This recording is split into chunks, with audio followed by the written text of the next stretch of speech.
Looks like we got it going on. Just want to make sure.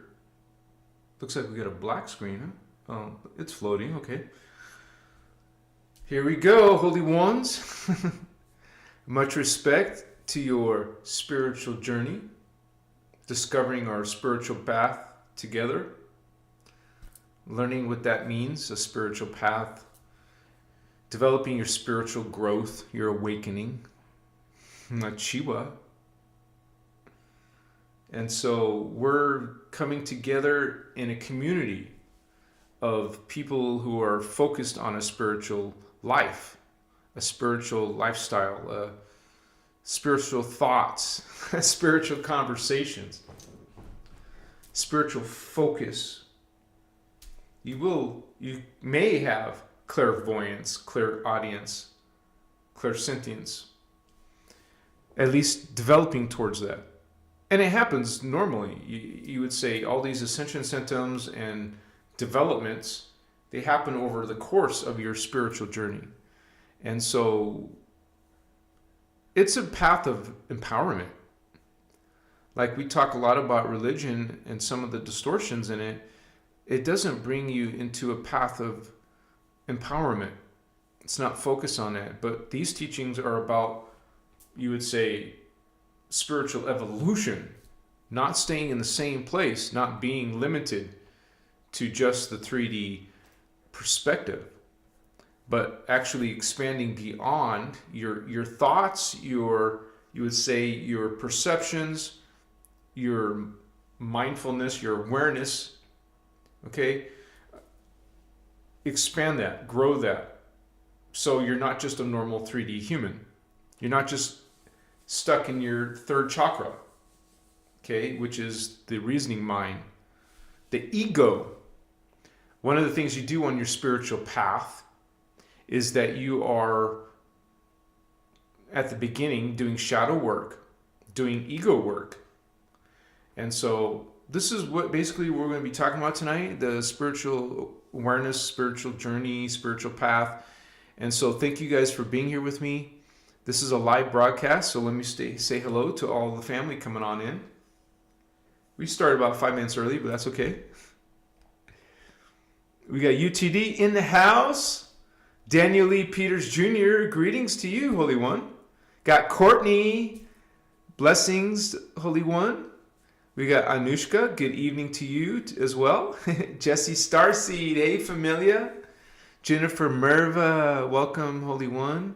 Sandra Mutter, hi soul brothers and sisters. How you doing, sister? Connor Saints Bowen. Oh, thank you, brother. Oh yeah, appreciate that. I'm just experimenting with different backgrounds, so welcome.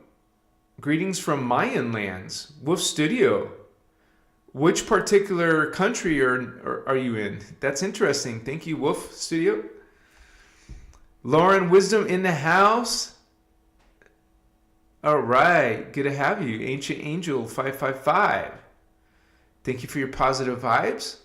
Ivanka, greetings to you, sister.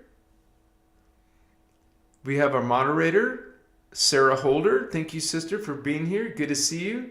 Thank you for watching the community. I'm doing pretty good. Thanks for asking. I hope you're doing fine. Looks like we have microwavable fresh Machiwa. Thank you for being here. Etheric Mystic, much love, y'all. Machiwa. Star Child 369, aloha. Are you in Hawaii? Because I hear you say hello, aloha. Clearing my space, ready for transmission. Much love and respect. Thank you for being here, Star Child. Thanks for reminding me. We got to get that going on. Whenever you go into a spiritual foray, focus, you want to be mindful of your spiritual hygiene. Protecting. Everything is energy. Fire is energy. Color is energy. The crystals near you. The incense. It's becoming aware and mindful and becoming knowledgeable of these energies. becoming an expert in these energies. An expert in consciousness. Well, I thought I brought the charcoal. It's right there. Let me grab it. Machiwa. See, even my lighter. Makaya. Wasutas. We got some charcoal, baby. Wow, I'm just going through this charcoal. We got a new roll. A new roll. Thanks, you guys, for hanging with me tonight on your Saturday. Hope you didn't have too many trick-or-treaters. Trick or treat. Smell my feet. Give me something good to eat. You know, all that silly stuff we learned when we were kids. And if they don't give you something good, then you egg their house later on, or toilet paper their house. What? You know, immature little kid stuff. I want a full-size candy bar in my basket, lady. What's up? I want some candy corn. You guys, it's all poison. Did you eat a bunch of poison, you and your kids? Did you dress up like a monster? A scary creature? Why? Thank you guys for hanging with me tonight. This is our Saturday at 6 p.m. This is our Tuesday, 6 p.m. Coming together, talking about Christ, Christos, God, Machiwa, talking about your third eye, your psychic powers, your frequency. You can feel it in your palm, in your heart, in your throat, in the middle of your forehead. You will feel. It will be undeniable. Machiwa. No, I didn't celebrate Halloween. I made a video about the scary background of Halloween, what it's really about. And most people just have no clue about the spiritual, you would say, warfare that's happening on Earth, including all these holidays that we will expose, like Easter, like Christmas, like Thanksgiving, like Halloween, Valentine's, whatever. We have all these dark, twisted, occult, you would say, connections, you guys. And we're opening ourselves up to those energies. We got all this stuff coming out, and stories like the P. Diddy, okay? Which takes you all back down to, it's not new. We had someone else, you know, before him, and someone before that, and he's not the only one. There's a lot more than P. Diddy. And so this is the world that we're in, spiritual warfare, spiritual bondage. And even though we think that the Illuminati are in power, or the elites, they're not. They're puppets for the ETs. This is one thing I want to stress about spiritual awakening and going on your spiritual journey. Extraterrestrials, aliens, are a big part of that. They're a big part of our Earth trauma, because the ones that we're concerned about are the negative ones. And I just want to say, 44, got that master number, 44. If you guys want to check out Carrie Cassidy, because there's something alarming and important to talk about. Because every time you have a new president come in, whenever there's a shift in the presidency, there's going to be something dramatic. And I just want to point out that already they're cheating. So they already have been monitoring it. You know, the White Hats have been monitoring it in 2020. They monitored it in 2024. So they know already that they're already cheating, or, you know, doing the ballot BS stuff that they have always done. And so Carrie Cassidy and her two other people who were talking, they're talking about all the stuff about the aliens. What's really the dark cabal, what's really the darkness, what's really happening in the world, and not just exclamation points, what I just said earlier. It's about the ETs. Our spiritual journey is affected by the ETs. Our spiritual, ascension is affected by the ETs.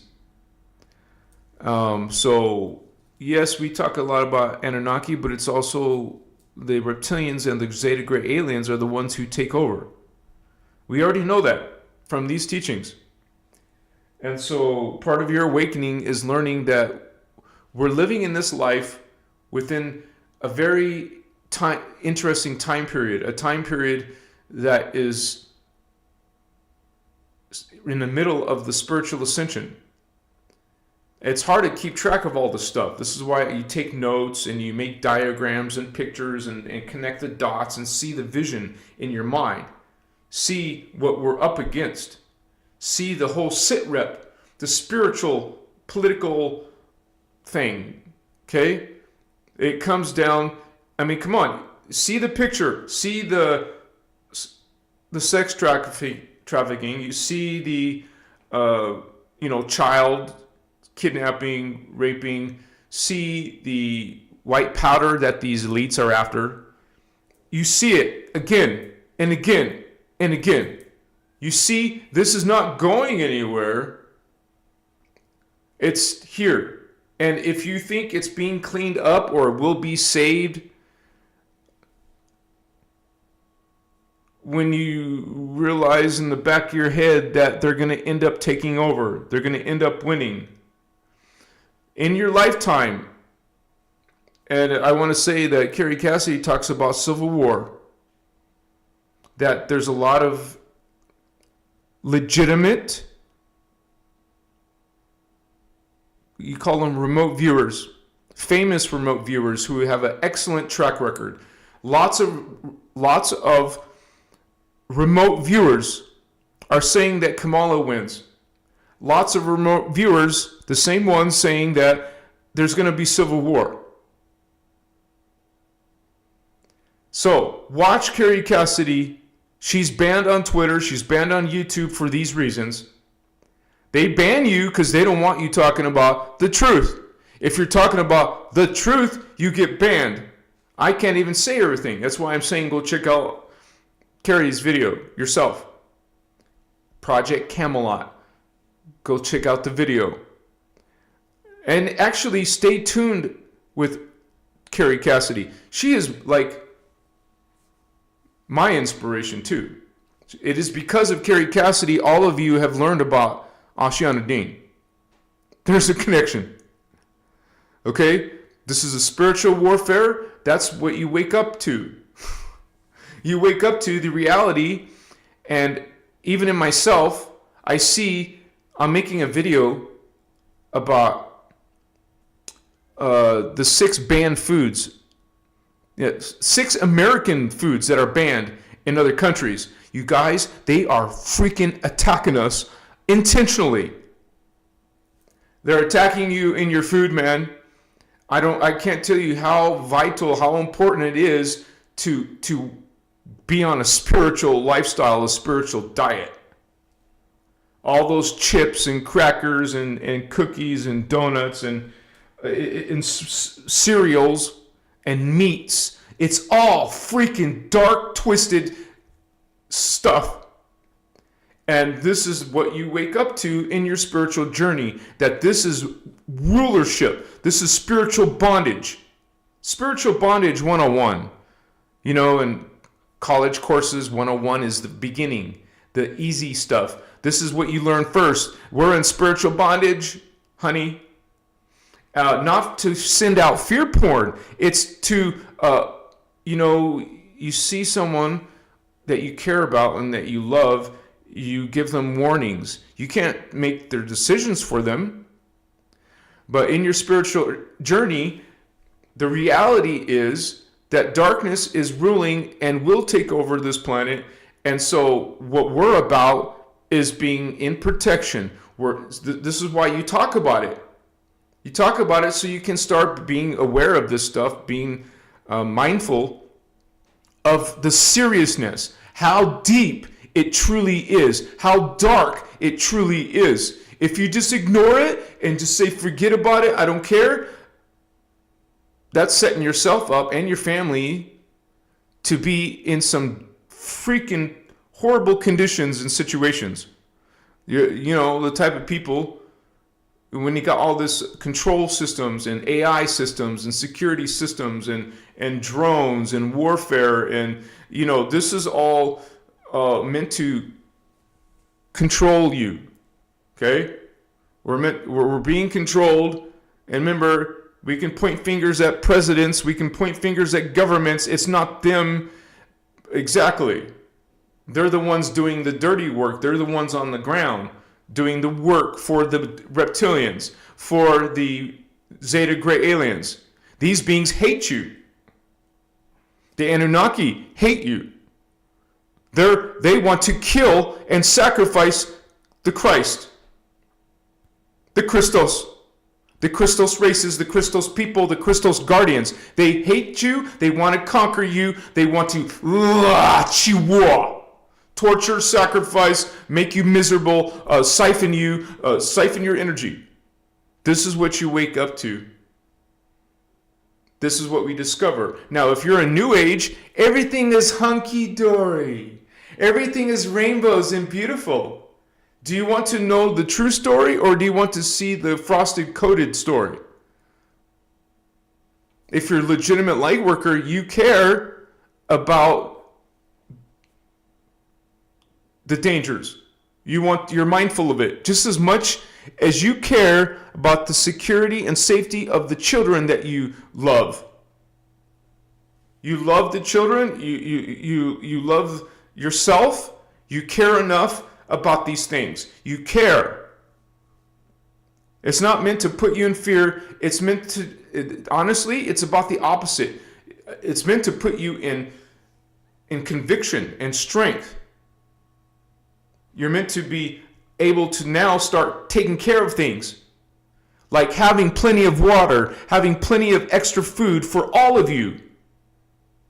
Just plan to expect that there will be food shortages, there will be electricity going out.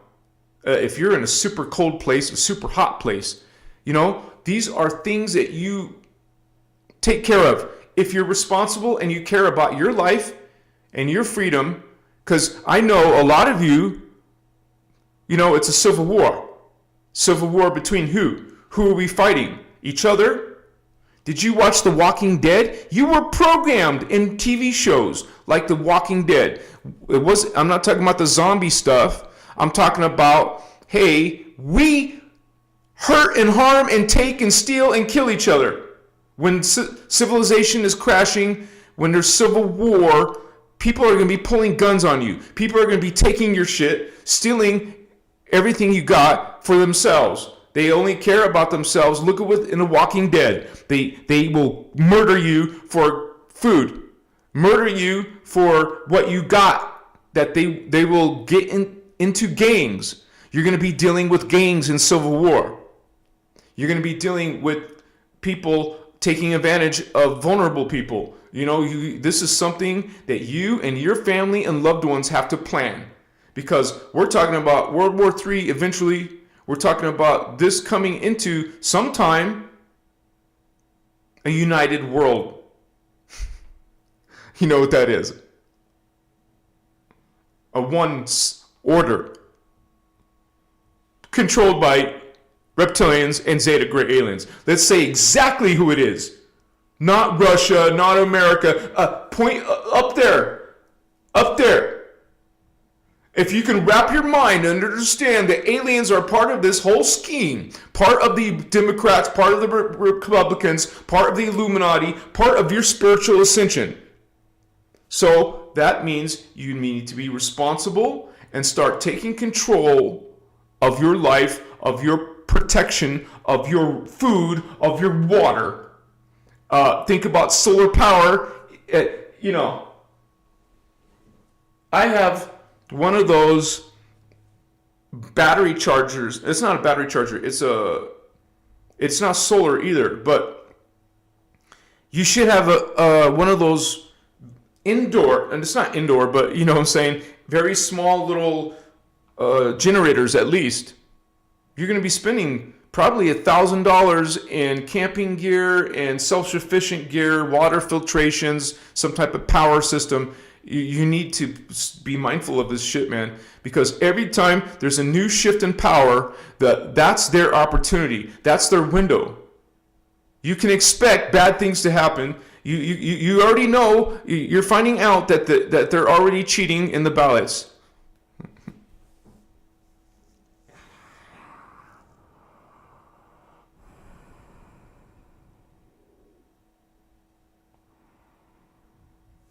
So you can expect there's going to be, when we know that Trump is part of the White Hats, you could say, you better believe that they're not going to just sit idle this time. They're not going to sit idle. This is why the remote viewers see civil war, because the White Hats are not going to stay idle after this presidency.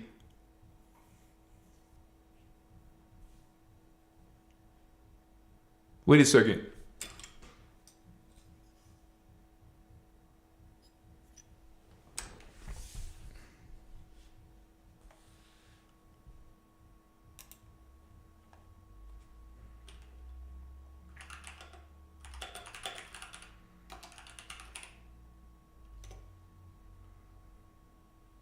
It's Tuesday, November 5th.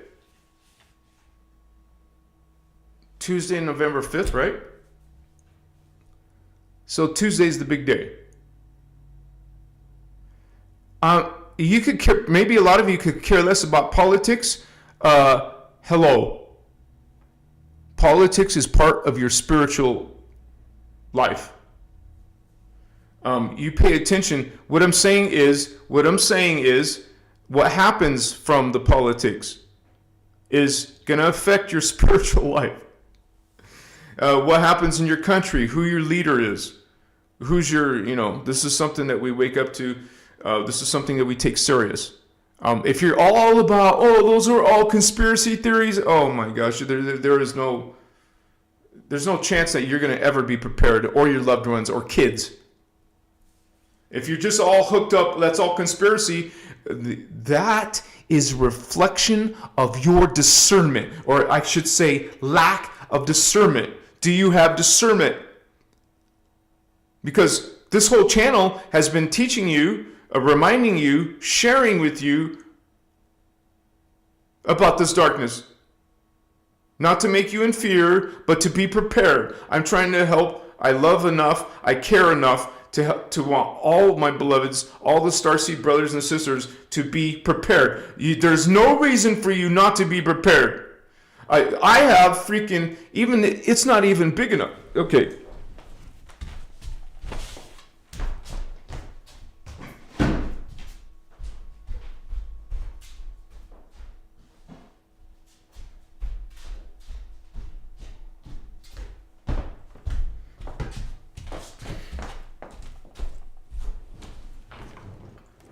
I have 7 of these.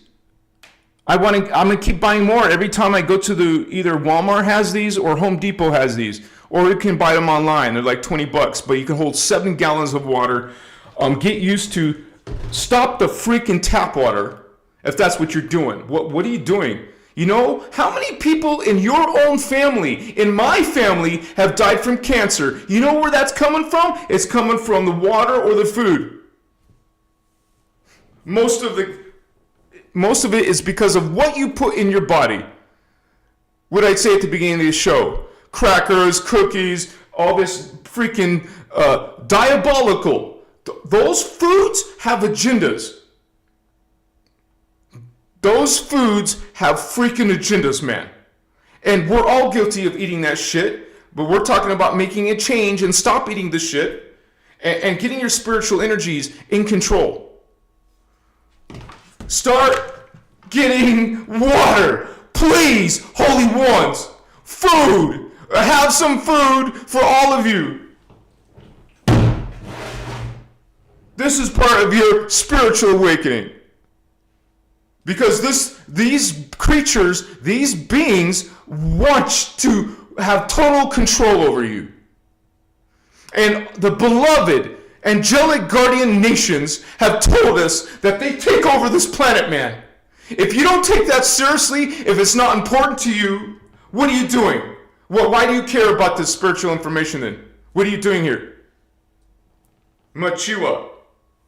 What, all these starseeds, the guardians, love you so much. We love you so much. We're here serving, trying to help, trying to assist, trying to help you be aware. But we're not saviors. All we can do is here, here's the manual to your spiritual ascension. Here is what the 12 attitudes of mastery. Here are the false creeds, and here are the true creeds. So, Machiwa. Watch that interview sometime this weekend. Carrie Cassidy. It's not an interview. It's a Zoom meeting between her and two people. One of them was very annoying. I don't even know why Carrie would agree to an interview with him. He's just annoying. But Carrie Cassidy has been doing this decades, talking to the people in the know. And this is why she's banned. They banned the true patriots. They banned the true guardians and indigos and starseeds. They will attack you, trying to take you out, take you off of your platform, take you off of your influence. They don't want you influencing their puppets, their little, sleepers anonymous. They don't want you waking anybody up. They want them all to sleep. So they'll go out of their way to stop people like Carrie trying to bring in the light, trying to bring in truth. Now all the suckers, man, are accepting this, have no clue, are going to still keep eating their shit foods and still keep into their sick, twisted values in life, following phantom creeds. And it affects all of us. And realize you as indigo children, you as starseeds, were incarnated here on purpose. You knew this was all happening. You knew. The Guardians talk about the final conflict. This is the final conflict. This is why this is the last seeding.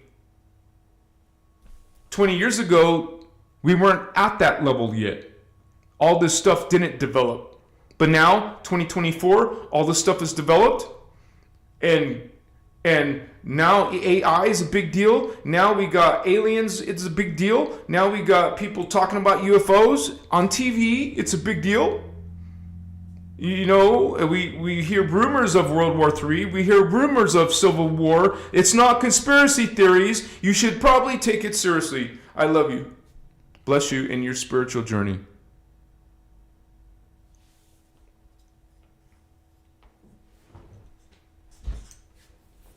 Machiwa.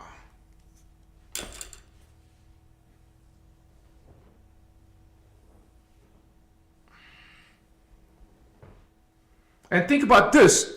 Even if Trump wins, they're not going to let him. According to Kerry and the insiders, Trump is winning. And if he does win, they will reverse it come January. Remember, they have a whole month to reverse it. And it's not like Trump is the savior, but realize a lot of people believe he's part of the White Hats. But think about it. He's not going to save you either. I mean, we're all in this. It's all about spirituality. It's all about your soul. It's all about where you're going to be going. Where do you focus in your energy? And most of these presidents, if they talk about anything spiritual, they're going to be talking about mainstream religions. They're not going to relate to the starseed or the indigo. They're about Jesus Christ and Yahweh, Father God. That's who they serve. And so we know that's a whole nother conversation.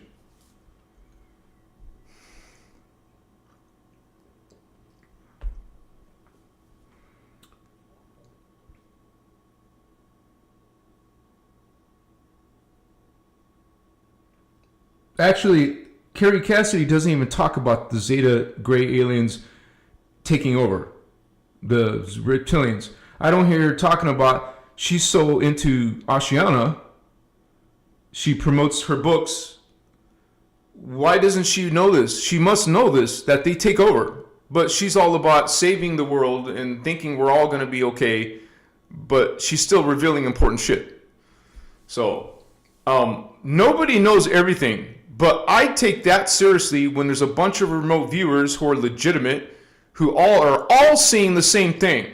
Many people are seeing the same thing. Go check it out, you guys. Do your own research. But no matter what happens, I think this circumstances of the world that we're in requires you to be prepared.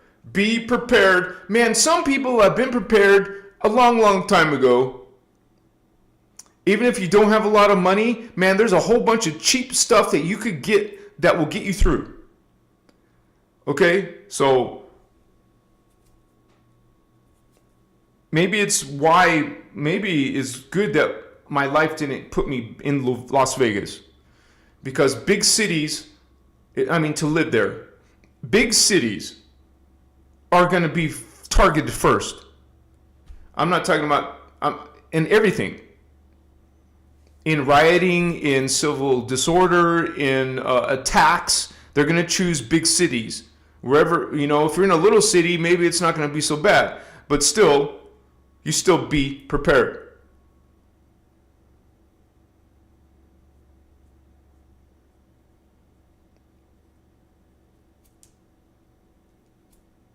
This is actually a historical time period.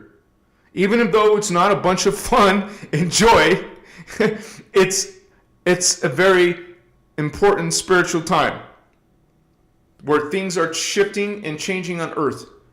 And I believe the three timelines are going to be more and more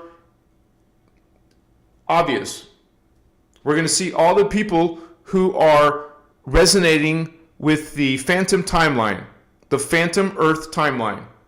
Those are all the humans still eating Doritos and Skittles and Fruit Loops. Those are still people praising Jesus and praising Yahweh and Jehovah, Allah, Brahma. These are people judging other people. Those people are all they're all resonating and falling into phantom Earth. Okay, that's the timeline. The other people who are on some spiritual journey, actually doing breath work, doing chakra work, learning spiritual knowledge, learning about the light body, learning about spiritual energies, those people are gravitating. They're moving their consciousness. They're moving their energy towards the inner Earth timeline. And if you're more evolved, then the Tara timeline. Which one are you?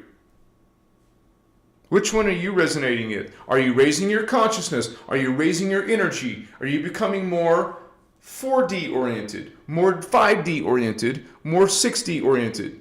Are you working on chakras? Are you working on Kathara biospiritual healing techniques? Okay? Are you doing something to go on the positive timelines? Or are you still stuck in this human sewage, man? Are you still stuck in this aggression, in this negativity, in this narcissism, in this psychopathy? Are you still stuck in those realms? Because that is where your soul is aligning with, is going towards. Your experience is gonna suck, holy ones, if you fall down there, if you go down that path, instead of going a Christic path, an unconditional loving path, omni-loving path, unity path. There is consequence to your thinking and to your actions. Not a guilt sin thing, but an energy frequency thing. What are you aligning with? What is your alignment? Is it into phantom? Because I see all kinds of phantom people in the world, man. Plenty of it. Plenty of clueless people, man. Just freaking, just down low vibes, low energies, low thoughts, immature thinking. You know, people who bully people, people who do, you know, our kids. Even if you look into schools, there's bullies, there's vampires, there's narcissism in kindergarten, in first grade. People ganging up. Man, even in the 70s when I was a little kid in school, there was little kid gangs, man. Now shift to 50 years later, it's big time crazy mentalities in these schools. All of this freaking extraterrestrial programming, you call it Illuminati programming or whatever programming, it goes all the way up there, right? It's been working, it's been running. All you freaking New Agers who think the humans are freaking ascending, you think humans are going into some awakening? They have no discernment, man. They are posers. They have no clue. Yeah, we're all going to ascend. We're all changing. I see enlightenment everywhere. What? Where? Point to it. Show me. Right? Bullshit, man. You're clueless. Love, light, and clueless. Light? Yes, baby. Yes, of course. But clueless and don't see? Have no discernment to see? The majority? Nobody needs to convince you. Okay? So, you will still see people in dinosaur paradigms, still walking, talking, acting in those freaking ancient paradigms of judgment, of fear, of guilt. Sinful humans still speaking this. I mean, this is something that you put boundaries on. Okay, now I can't put full boundaries on it when I'm talking about it to lots of people, because they're going to reply with their 3D ego, with their 3D distortions, with they're stuck in those reincarnations over and over and over, not going nowhere, just repeating, rinse and repeat, rinse and repeat. You haven't learned jack shit. You're still doing the same patterns. You're still judging people. You're still negative. You're still narcissistic. You're still, vampiring. You haven't learned nothing. You're just one of the phantom beings falling into the phantom earth. That's all you are. You haven't learned nothing. Okay? You're doing a disservice. You're just speaking lip service to Christ consciousness. So, it's up to you. Bless all of you who are making a difference. Bless all of you who are legitimate, real light workers, treating others with unity, healing yourself, learning how to heal your body, learn how to be responsible for your spiritual evolution.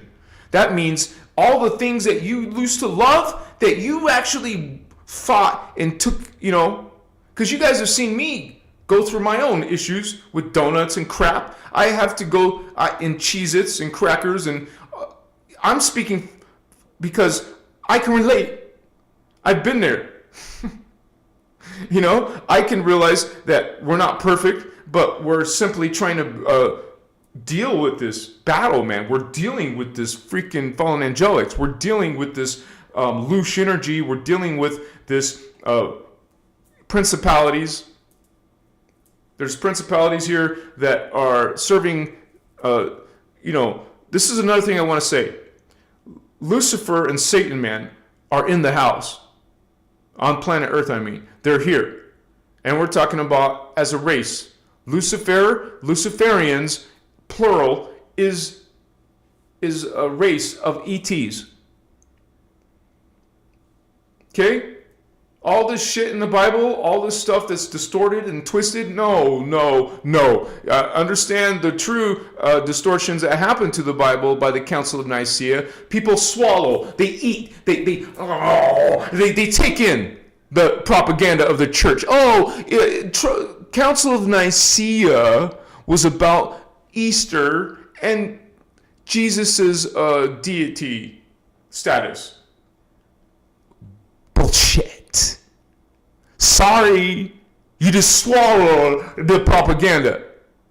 Because they try to respond to that video I made recently, and they want to say that, oh, you're very good you're following the script of the fallen angelic. When you don't realize the Sadducees, the Pharisees were Illuminati. Are you hearing what I'm saying to you? Machiwa. They're in dinosaur paradigms, man. It hasn't changed for 2,000 years. People still following that game, that scam, that trick. Expressing all they can do is express judgment and put down women and be subservient and talk about how God's going to punish you.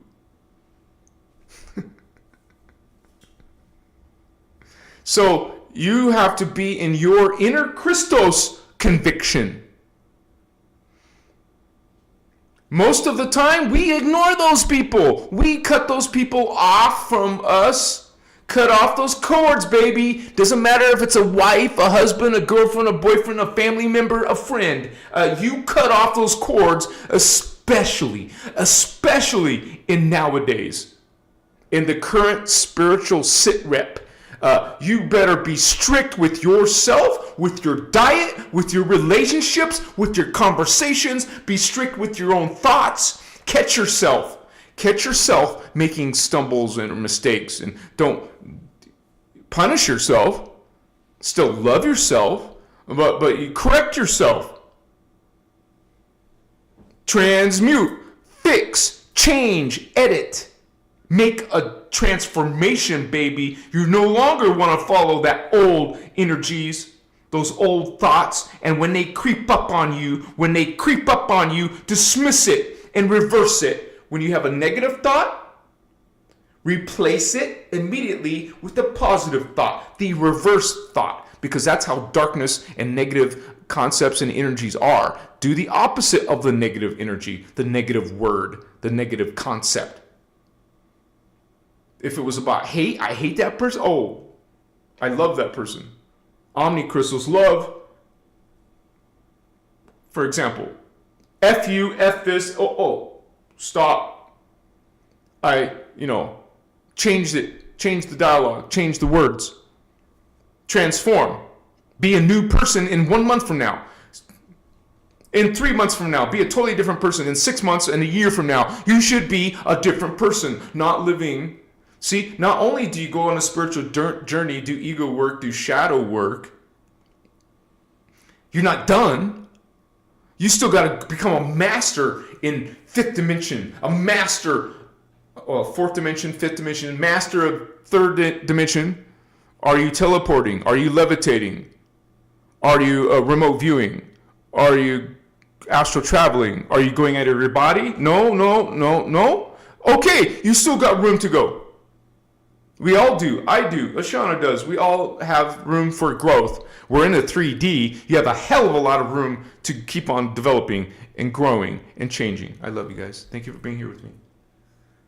We hit the algorithm again. Heidi from Denmark in the house. Stephen Oswald, you said it, brother. It's not easy. We're in this drama, and it's not easy to love people. It's not easy to fix everything.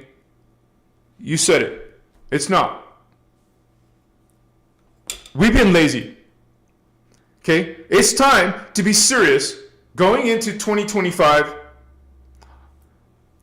That political stuff matters. Not saying go out and vote. That's not what I'm saying. I'm saying it matters to pay attention and not, take proactive steps, because this is something that we're all responsible for. You can't save it for later. You can't rely on someone else. You can't borrow it. You can't buy it. You can't steal it.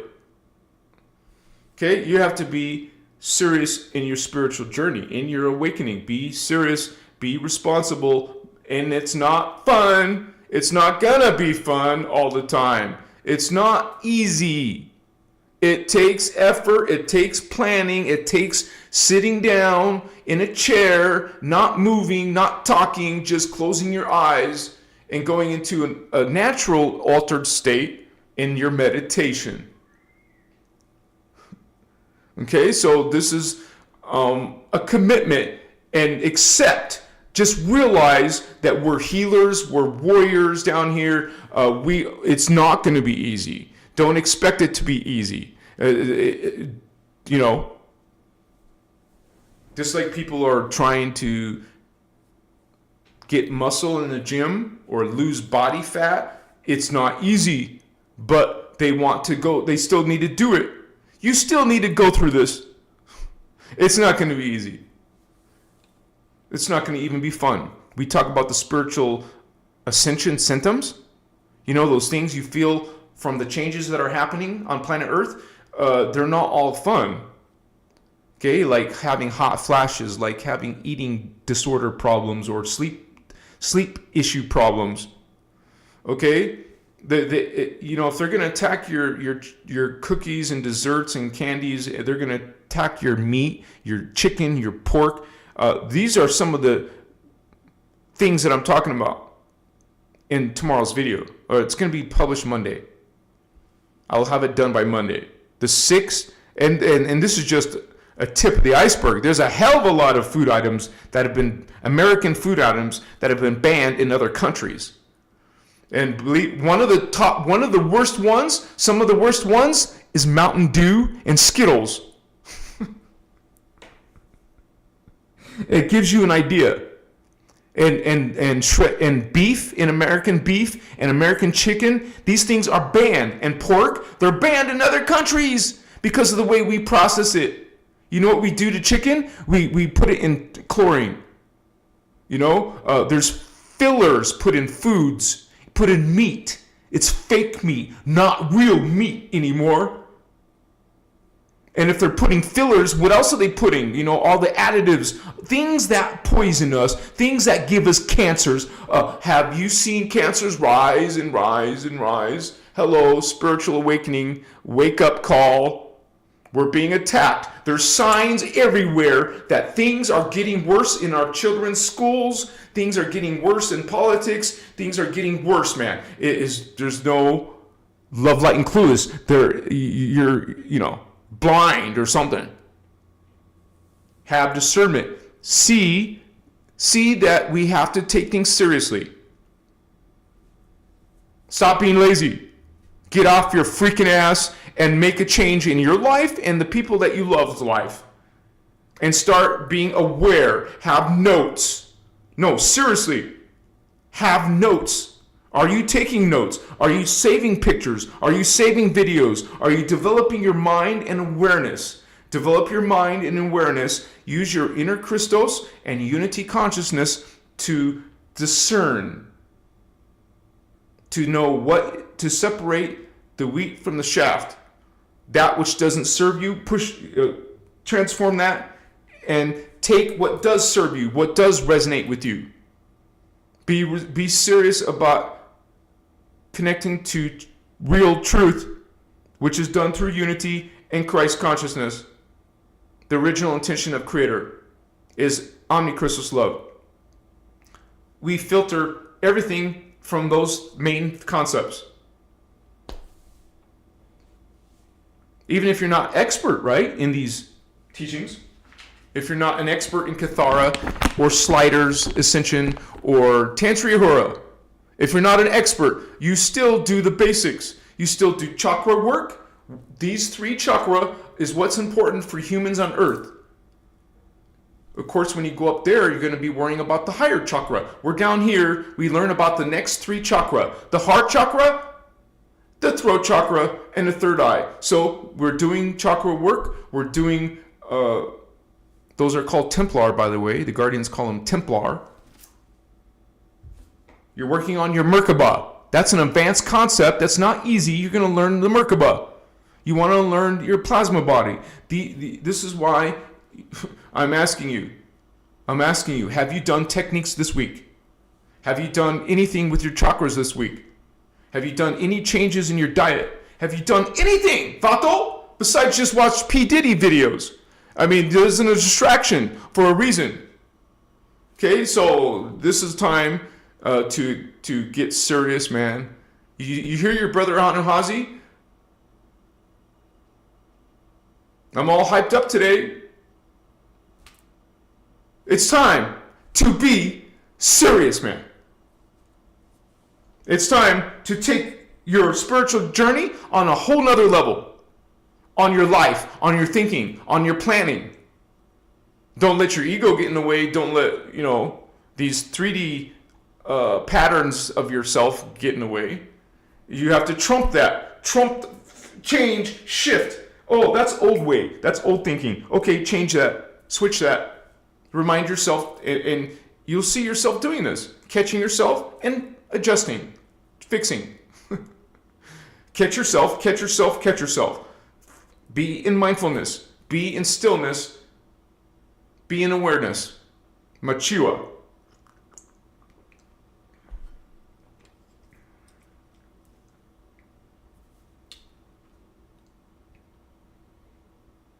The first woman president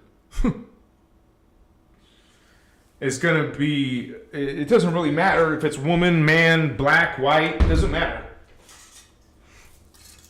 All right, we got this.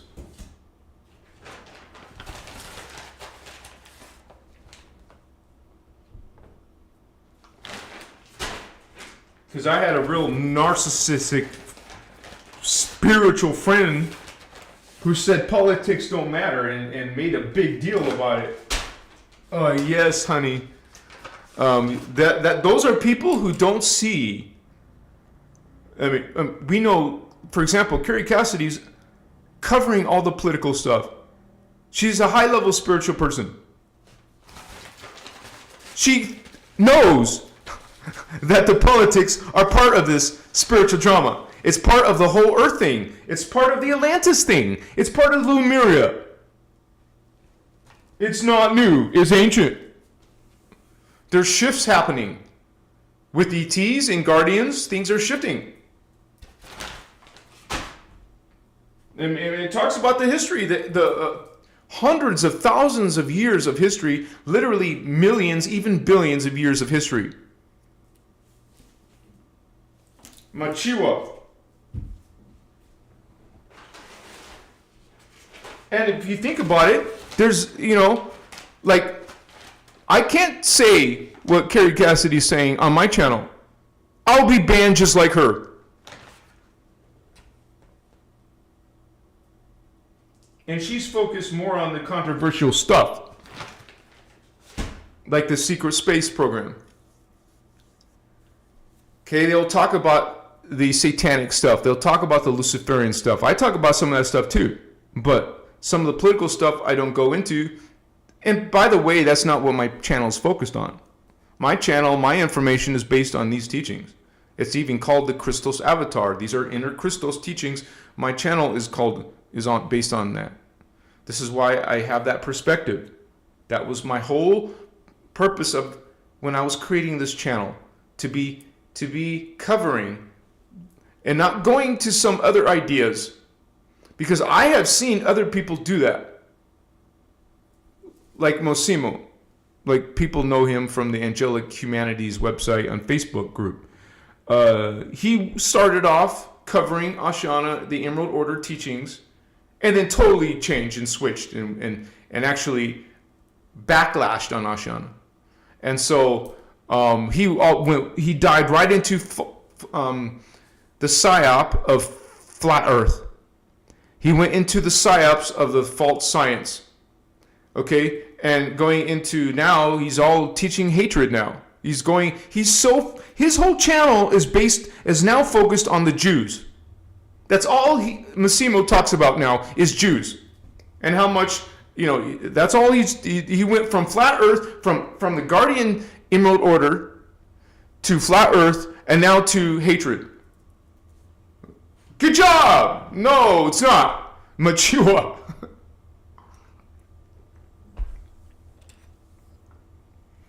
Machiwa, holy ones. This is awakening. We're going through this, discover your spiritual path. We go inside to the heart chakra, to the throat chakra, to the third eye. This is why I asked you, did you do any chakra work? Okay, because you could have a chakra open like a tiny bit. You need to work on that. Work on it. Work on that chakra. It just doesn't stop after you think you've activated. Think about the word activate. All you did was spark it. Now you need to build it. Build up what's called a certain amount of energy to a certain threshold, and then you're working from that conscious level. It's not like a tiny bit coming out of the chakra, because that's what the chakra is. It's an opening like a camera lens, like a DSL camera. They call it aperture. The aperture opens wider if you need lots of light. If it's really sunny, you don't need a big aperture. You close the aperture. Well, the chakra, the whole point of, okay, we're not supposed to have closed chakra. Wait, what the shit? My browser's offline.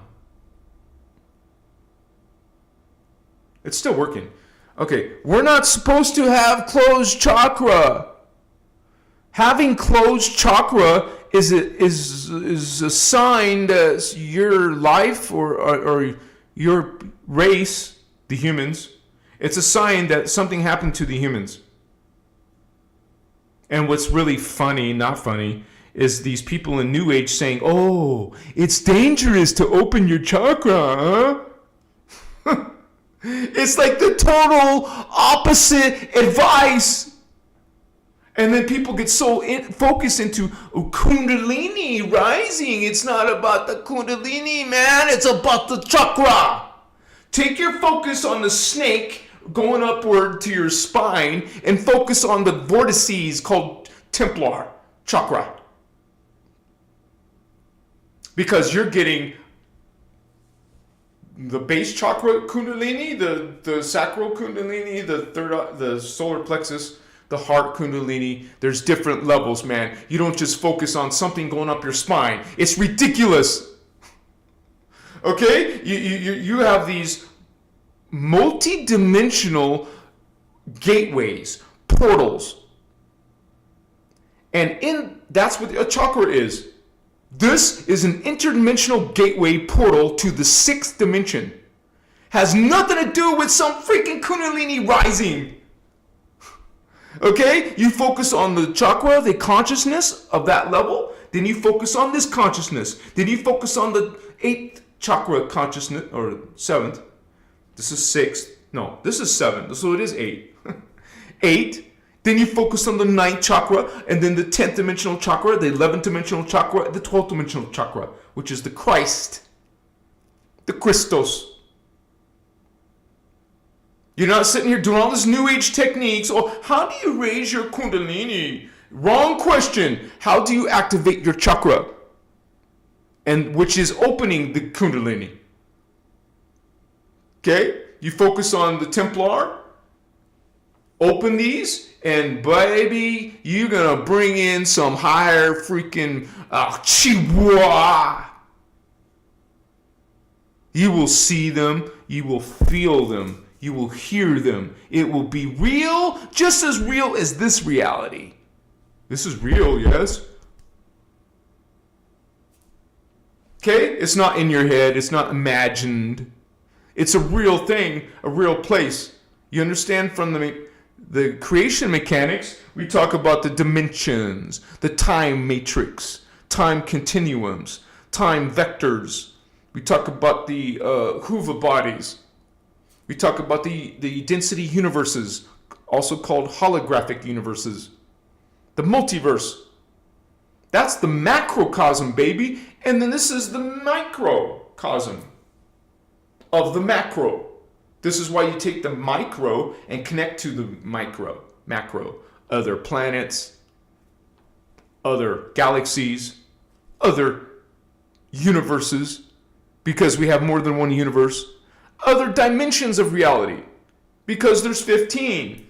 Okay, we're stuck in the third out of 15. That sucks.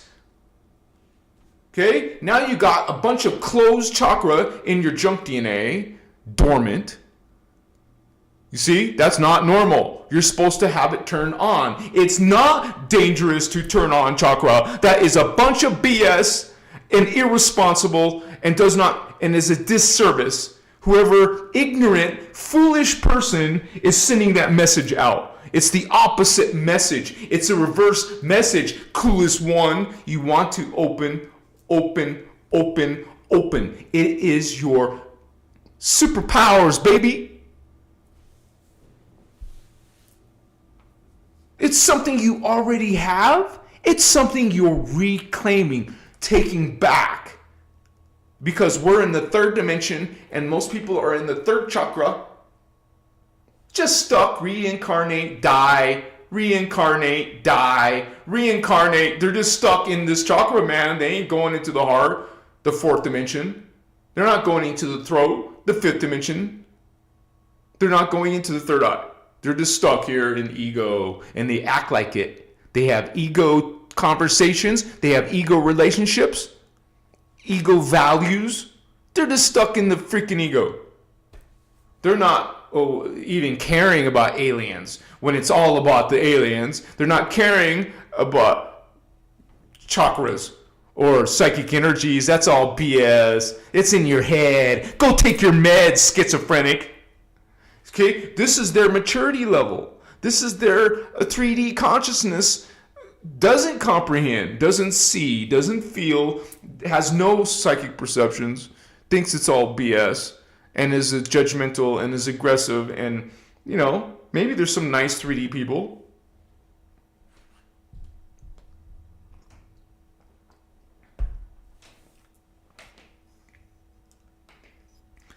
I just want to say, you guys, if any of this video or any of my other videos, if this work helps you, if you care about this work, you guys, please consider supporting this work.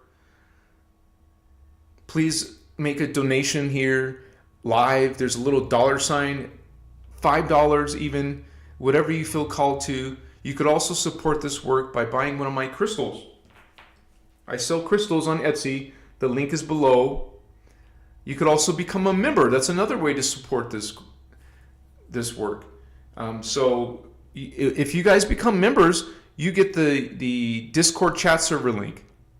So if you're a member and you didn't know that, or you don't know where the link is, write to me or one of our moderators, like Celine or Indigo Wizard, Machiwa. Thank you guys for that. Appreciate that, because I do this full time for you guys, and that's how I can survive and eat. And so grateful for anyone's support. Thank you so much. Let me check that, by the way. Yeah, there's Nonya. Thank you, Nonya Business, Holy One. So I hope you're still here. That was a half hour ago. I didn't see that right away. So they ask a question. Do we forgive and forget those that hate us?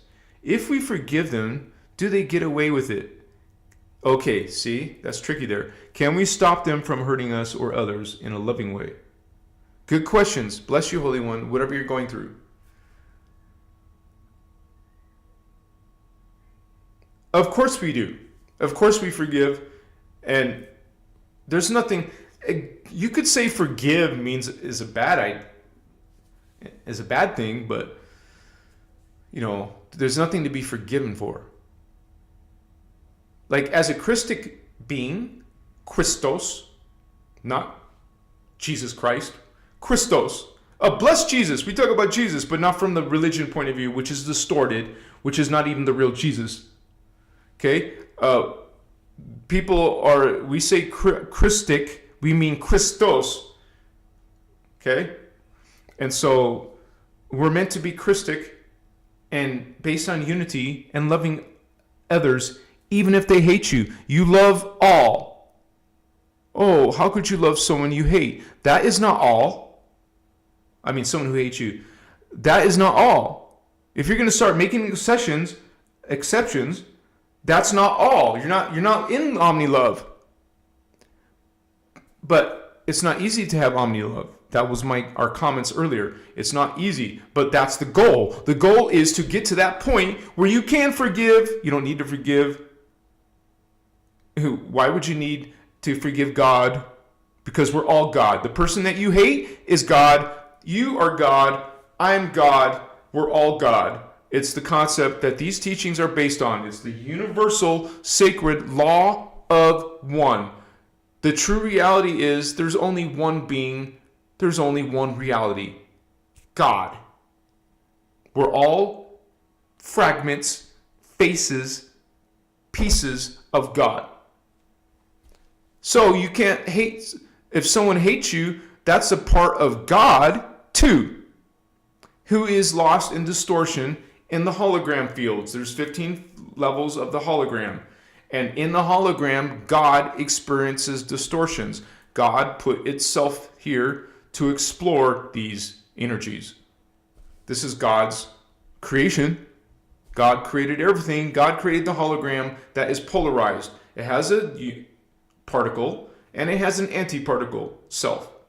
Whoa, whoa. Why did my phone just blinked off?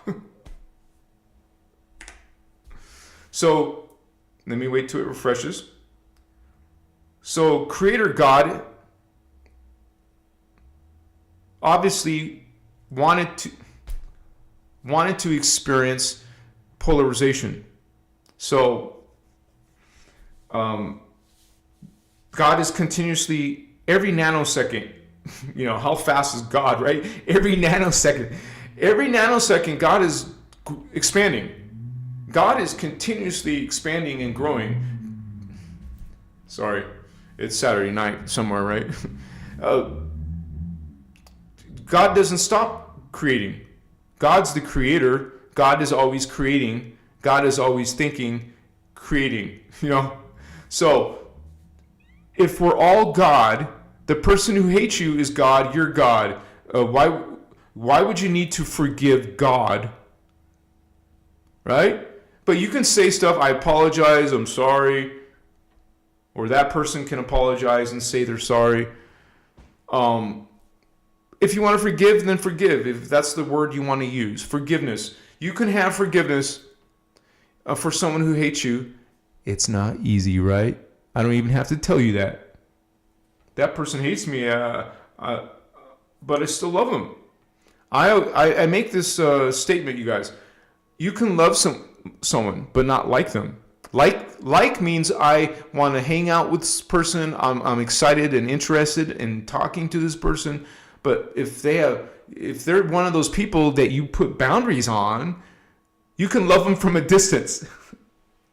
So to answer your question is, you can forgive, you can love someone who hates you. I make that statement myself. There's people who hate me. I love them. They could do terrible things to me. I'm still loving on them. And that's the path of a guardian. That's the path of someone serving unity. That's the path of omni-love. It's not easy for 3D distorted humans. For someone up there, it's very, very, very easy. It's natural. It just happens. Down here, it's a struggle to love. Because there's so much distortion, so much darkness here that it is confusing down here. People are lost down here. So, yes, you can love someone and you can forgive someone even if they hate you. And what was the rest of your comment here?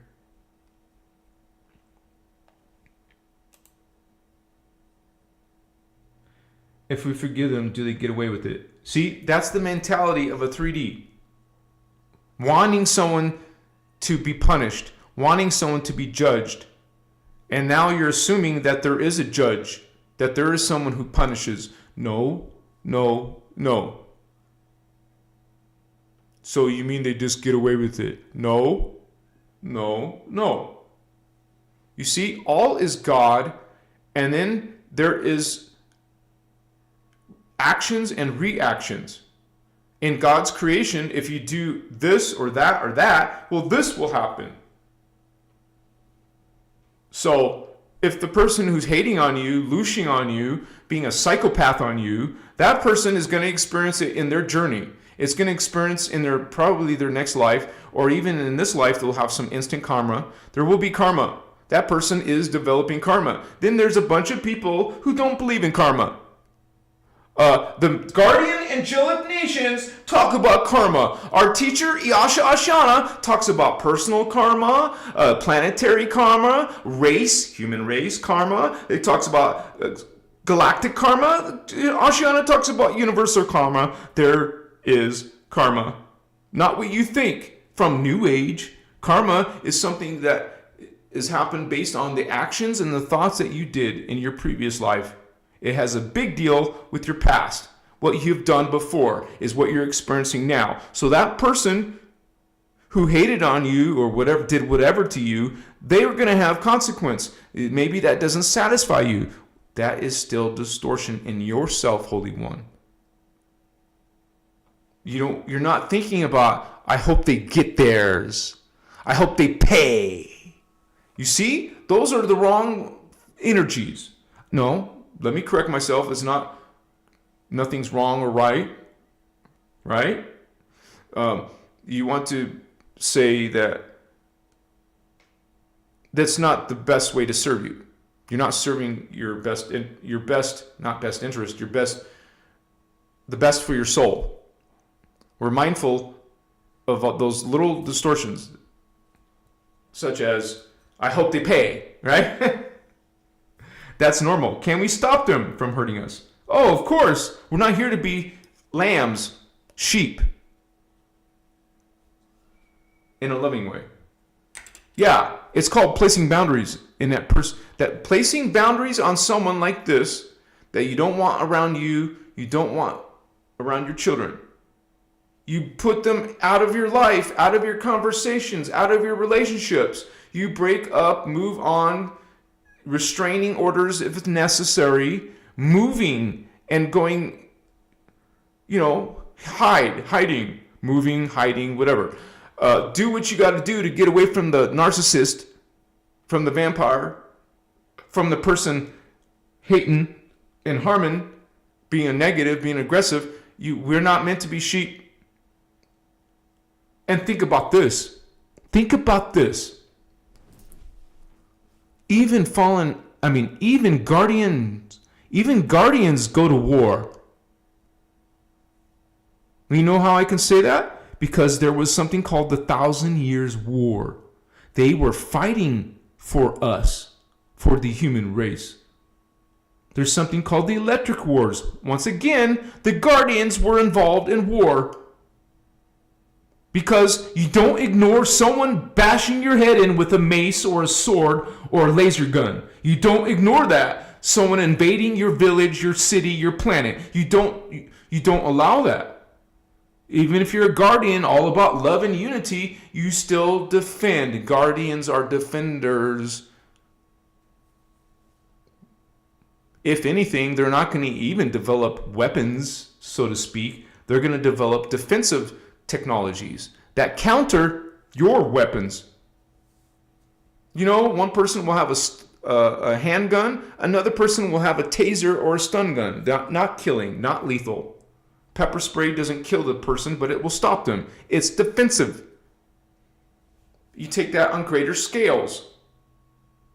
National scales, planetary scales. Guardians will be defensive. There was some interesting Star Trek, Star Trek Generation. Was it? Yeah, the one with Picard, the Star Trek with Picard. There was one race that was trying to attack another race with technologies and spaceships and weapons. This other advanced race used defense. They took their whole spaceship and pushed them with energy or technology light years away. And so that was it. Okay, this is what we should have in today's world, in our people, in our civilization. Defensive, guardian type of technologies, not weapons that harm and kill, but technologies that protect and defend. No, you don't have to let them do that to you. Finish answering your question. Good question, by the way.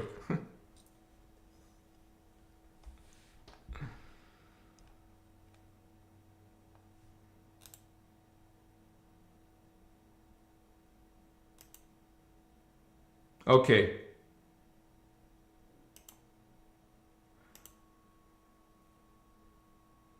Okay. I didn't know I could do this.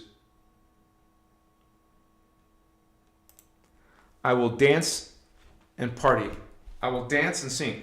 I will dance. How will you celebrate? I will dance. Okay. I've never did this before. Okay, pick a goal. This is something that YouTube is helping. Make a super chat goal. 10 super chats in 45 minutes. If I get 10 super chats in 45 minutes, I will dance for you. I will dance and party with you. Come on, man. My Shiva. Start goal. Okay. The algorithm cut us off. This is happening all the time now. We still don't know if those are real people.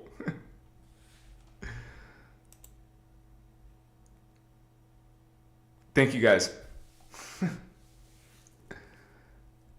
Amanda's here? I just seen what other people wrote. Grisbeck, how do you start opening all chakras from the root? Well, the root chakra is just one chakra. You can work on any chakra in any order. Okay, so for example, you would do triadic phase currents and choose the chakra you want to develop. And this is something you do regularly. You do regularly, daily, weekly, whatever. We're going to do regular training of each chakra that you need or want. 1 through 6 are the most important, but in these teachings, we learn to go to 12 chakras. So to answer your question, Holy One, you do that. Learn Kathara, bio-spiritual healing. Maybe Stardust Goddess or Selene. Usually Selene has the links in Indigo Wizard. You can learn Kathara. In Kathara, yeah, you guys, one of you post the link so anyone watching can download it. So you go into this and there's a technique called triadic phase currents. So we're not learning from New Age, but if you want to, go buy some chakra books. Maybe they can help you. I'm just always suggesting that you learn from these teachings because this is the most advanced spiritual ascension techniques on the planet. And it's coming from guardian angelic nations who are outside of polarity, outside of drama, outside of any type of distortion. Okay? And so this is the Christos information. So that's what I recommend is you do at least, whatever chakra you want, but Ashiana teaches us to bring in the 12th chakra. Because the concept is every chakra has all the chakras below it. Like the 6th chakra will have 5, 4, and 3, and 2, and 1 inside of it. So the 12th chakra has 11, 10, 9, 8, 7, 6, 5, 4, 3, 2, 1 chakra in it. This is why we're learning to bring the Christos chakra, which is pure white. It's positioned 6 inches below your feet. It's pure white. You see a white Merkaba. We call it, there's this technique called the Maharic seal technique. And it's called the Hierophant. You can call it Star of David or whatever, 6-pointed star. The Guardians call it Hierophant. And it's 2 stars in one. A white star and the dark silver star together. Machiwa. Celine wants to see me party, right? Jeffrey Taylor, thank you, Holy One. Much respect to you and your assistance tonight. Bless you, Jeffrey. Thank you so much.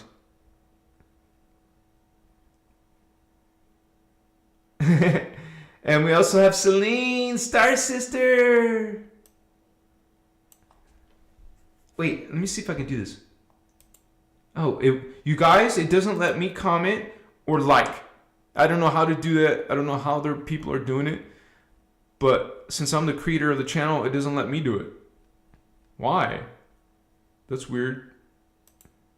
I push the 3 dots. There is no option. There is no way for me to do it. Anyways, it's good to see you guys do it. Yeah, baby! Oh, you guys want to see me dance. That's why. Pink Lemon! Machiwa! Oh, thank you, Celine. Bless you, sister, for all the help and work and service you do. Thank you so much, Celine. We all value your presence. Pink Lemon, thank you, Holy One. Much respect. Thank you so much for supporting this work. Celestial G in the house.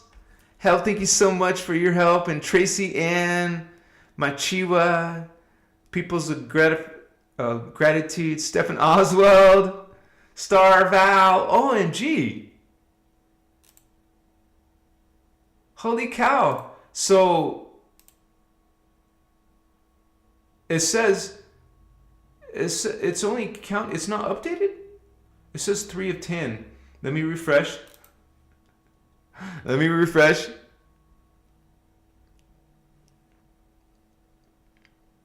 I'm not doing a striptease or anything, but hey. Soto Zen. Yeah. It was that John Travolta style, right? What does he do? He goes something like pointing and moving. A dance off, yeah. Woohoo! It still says 3 of 10, but I see obviously it's more than 3. I don't know why the thing does that. It's not saying full 10. That's silly. I can still count you guys to 10 at least, right? It's all done in good spirit.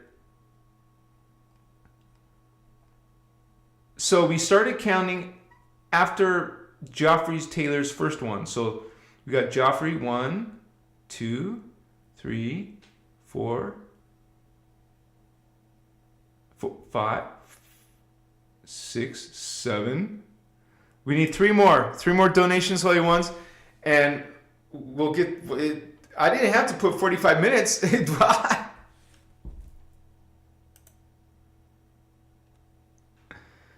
Thank you for that. Yeah, you guys, you're bless all of you. So, yeah, you guys, this spiritual journey is, really a priority in our lives. It's something that we put a big focus on, our journey. And for me, it's the center of my life. It doesn't have to be the center of your life, but because we all have complex lives. Some people are studying at university. Some people have full-time careers or jobs. You can't really make it the main focus of your life, but it could be a big part of your life or some time in your schedule. You're doing things like meditation, reading and learning spiritual knowledge, practicing spiritual techniques. You don't even have to just focus on this information. You can do some information, like maybe you're curious about certain things your soul needs to know or wants to know. Like remote viewing isn't talked about in these teachings, so you could go out and check it. You're becoming a Christic being. You can base things on unity or law of one and see if it's accurate or not, or see if it's not contradicting or expressing it in false creeds. This is why we learn the false creeds so we can recognize them.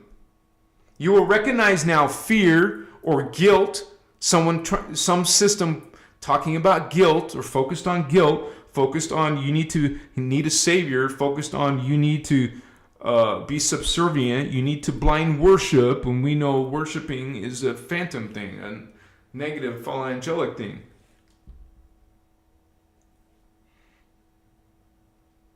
Love you too, Lakshmi. Bless you, Holy One.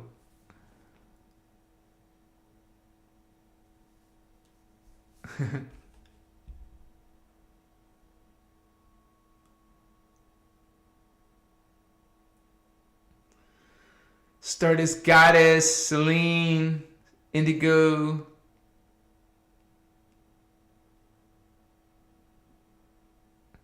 I think it's Grezibek, maybe? Well, once I was on my forest walk, I got this vision of ascending a ladder of chakras, and there were like a lot of me, but I couldn't reach that ever since. Well, what you do know now is that it's part of your potential, right? So yeah, that could be certain circumstances in that time of your life where you were lined up at the right time. And it doesn't mean you can't do it now. It just means that you need to focus on that. Basically, put intention there, put affirmations there. You will make it happen again. That's how powerful we are, you guys. When you get used to realizing that and practicing that hey, we can do this. 2 more. We have Aurora Rising. Oh, bless you, Star Sister. Thank you. I'm assuming a girl, Aurora. Thank you so much, Aurora. I have a niece called Aurora. Thank you so much. Party. Yeah. That's awesome, Aurora. Bless you in your spiritual journey. I like the little animation there.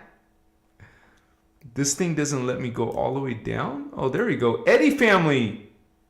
Eddie, so that's not strictly a donation, but it's just like a donation, so I'll treat it like a donation.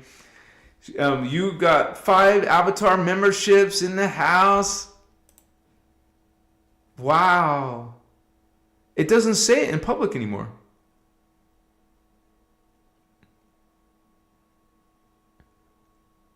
Yeah, thank you, Eddie, for gifting people memberships.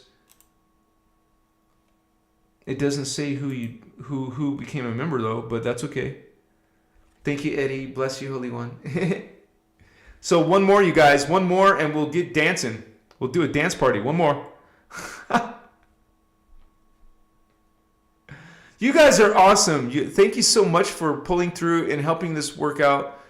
We all, I don't know. It's just it's a cool blessing because in my city, I don't have a lot of friends here. So right now, it's mainly you guys. Like when I go to drum circles, I'll see some of my real life friends, but they're all in another city because I'm not living in Vegas. I have to travel there to go to the circles, and that's okay. It's a lot of people I've known for years, so it's good to have that, and also good to have you guys. Bless all of you for assisting this family, watching each other's back. Oh, really? Oh, yeah, but I meant they used to show it. They used to say their names just became a member, just became a member, just became a member. Like 5, they would have listed 5 people. I guess some people don't want their name listed in public, so YouTube probably acknowledges that now and doesn't do it public, but thank you for that. Get ready. It's actually one more donation, right? We're waiting for one more.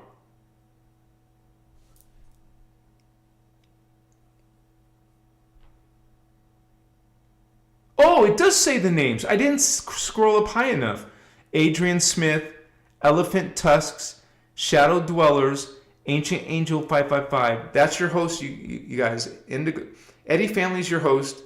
So thank you for that so much, Eddie. Now we got 5 new. And you guys, if you're interested, your membership comes with a link to our Discord server.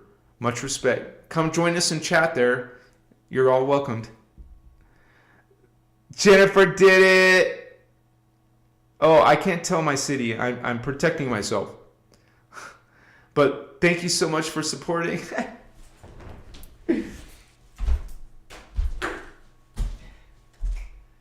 What's up? The chairs in the way. Woohoo! Party time! Yeah, baby. What's up? What's up? What's up? Party!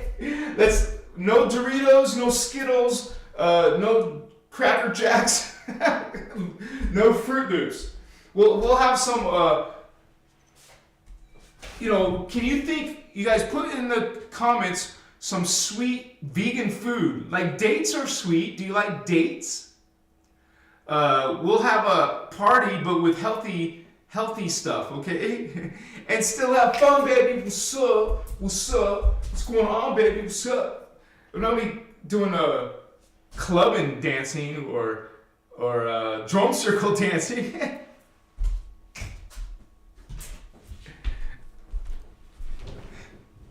Bless all of you guys who did that. You made my day. Thank you so much, you guys. If you guys, tomorrow, we're having a drum circle tomorrow in the park, Sunset Park. So it'll be more dancing, more party. So yeah. Just enjoy. You don't have to worry about people judging you dancing. You just do it. You just be it. And humans love to dance. Generally speaking, humans dance. Humans have fun. Humans know how to party. If aliens are watching, they're like, damn, I want to join some of that. I want to get into some of that action. I want to dance. See some reptilian dancing. See some great alien dancing. Say, hey man, are you one of the good guys?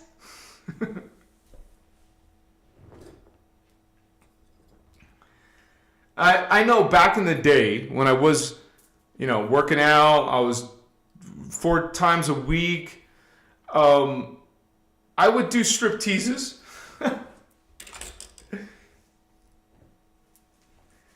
No, I'm not working out now like I did. So, yeah. But yeah, I did a few strip teases for my girlfriends, and when I had a girlfriend. So, I mean, when you grow up and you become a teenager, you're full of hormones, and then you become an adult, and you sleep with a lot of people. You have one night stands, maybe. It's all disgusting, right? But we get into that when we're younger. I don't know about you guys, but when I was young, we were all having sex. I mean, most people were effing. Like, for example, I was at Wendy's. It's all disgusting. I know, I agree with you. But at Wendy's, we were all having sex and doing stuff. And, I was with that girl, and then I was with that girl. I was with that manager, or I was with that shift leader. No, I'm telling you the truth. I was having sex with my manager. I was having sex with other employees. We were all, I don't know what's up with that. That's just that was in the 80s, man. 90s. '90s. 80s and 90s. 90s. The 90s. And here we are in 2010. We couldn't stop our daughter from doing it. You can't stop your kids from doing it.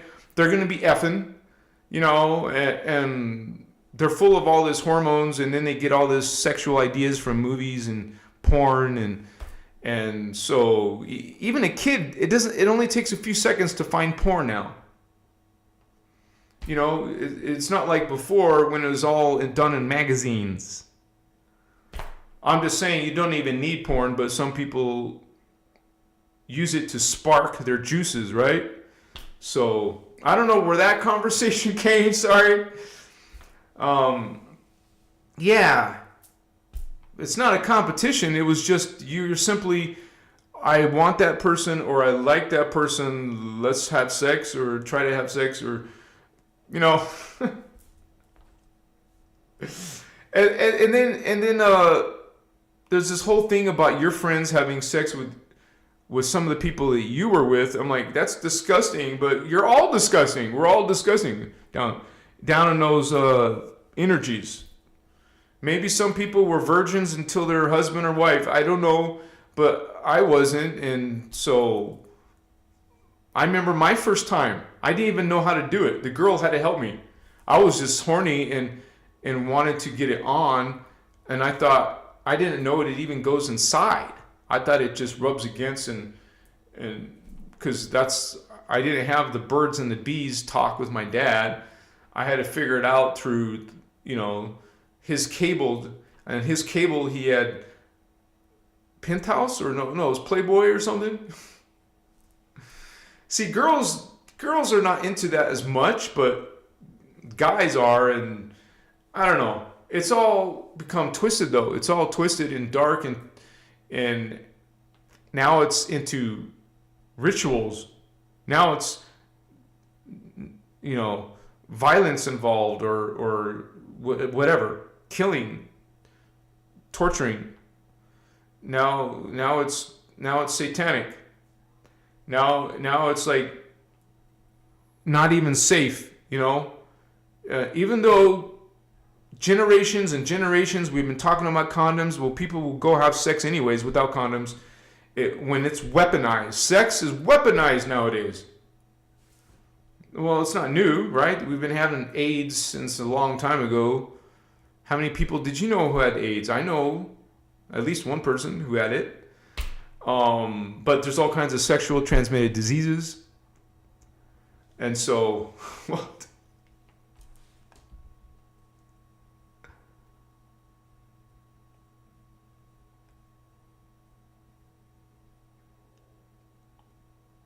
Wendy? I meant there was the fast food restaurant called Wendy. There was a lot of us.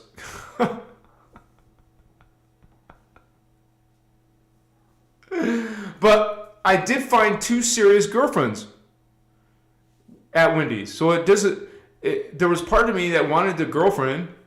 And so one girl I was with for 3.5 years.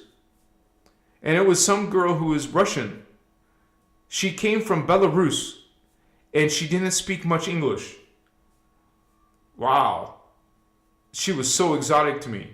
And so even her voice and her accent, her Russian accent, drove me crazy. Her beautiful green eyes. I never dated a girl like this. And she wanted me just as bad as I wanted her. It didn't take us long to hook up. But I was her manager. But I was a young guy. She was, same age. She was only 2 years younger than me. Or maybe she was only 1 year younger than me. Yulia. Not Julia, but people would call her Julia. Her family didn't speak much English. Like her mom, her dad, her brother spoke a little bit because he was going to American school. So he reminds me of that Harry Potter's brother. Was it his brother or his stepbrother or some jerk? He was some jerk. Yeah. But anyways, you guys.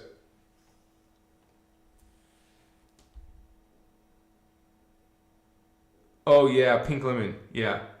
I'm older now. I'm 50. I'm not into dating, but I get what you're saying. It's not easy when you're on a spiritual journey and you would like a partner who hopefully is on a spiritual journey. At least not heavy into religion like you're trying to avoid. Because think about that. If you got in a relationship with someone who's not following the same journey as you, that could cause a bunch of problems. Really, right? You don't want someone in opposition of you in your spiritual beliefs, especially because what if you have kids? That's going to even be worse. What is our kids going to follow, right? Because most people are following what their parents followed. And then by the time you turn 18, you're already wrapped up in that religion and you simply just accepted it because you were born in America. If you're born in China, you have a different belief. It depends on where you're born. It depends on who your parents are. So, and then maybe if you get older, you might want to change your beliefs. You no longer, what kind of spiritual path, because that's what we're talking about, spiritual journey, is worshiping and subservience and judging people, right? So it is a choice, and it comes down to discernment. And if you think about this though, it is your most precious or important values is your beliefs in God and the universe. So God and reality is your most deepest beliefs. But don't you see most people into religion or spirituality, generally speaking, not everybody, generally speaking, not everybody focuses on it. Like it's once a year, maybe it's on Easter, maybe it's on Christmas, only then they'll think about God. Or, when I say God, for us, it's a consciousness. It's not some persona or character, some male or female or someone with a name. To us, God is everything. When you think God, you think all, the everything, the divine, consciousness that is the source of you and everything. So we can think about the source of everything. We can think about God more regularly than just on holidays. That could be one of your techniques to focus on levels of God, different levels of God. God itself, God the Unisai, God the Kirushe, God the Kundere, God the Universal Trinity, the Cosmic Trinity. Think of yourself, what it's like to be God, because you are God. Imagine putting yourself in all these scenarios in your visualization, in your imagination, in your intentions. That is moving energy. When you put intention into visualizing, you're moving energy with will, spiritual will. So use your spiritual will to move energy towards your spiritual path. Do things that move energy towards your mission, towards your, like you could say, my goals, I want to eventually go deeper into these teachings and activate some of these other higher psychic abilities. Not as an end to itself, but as a confirmation that you're evolving. And isn't it cool to experience those paranormal things? That's another thing. You go on a spiritual journey, spiritual awakening, you are going to experience paranormal. You're going to experience aliens or the supernatural or angels or spirit guides or beings that don't even look like humanoids. Maybe you'll have connections to animals and their spirits, or the fairy kingdom, the elemental kingdom. So there's all kinds of things that you can start to perceive. And it's not something bad, but some people are probably tell themselves, hey, I don't want to see no aliens, man. Well, you're not ready for it.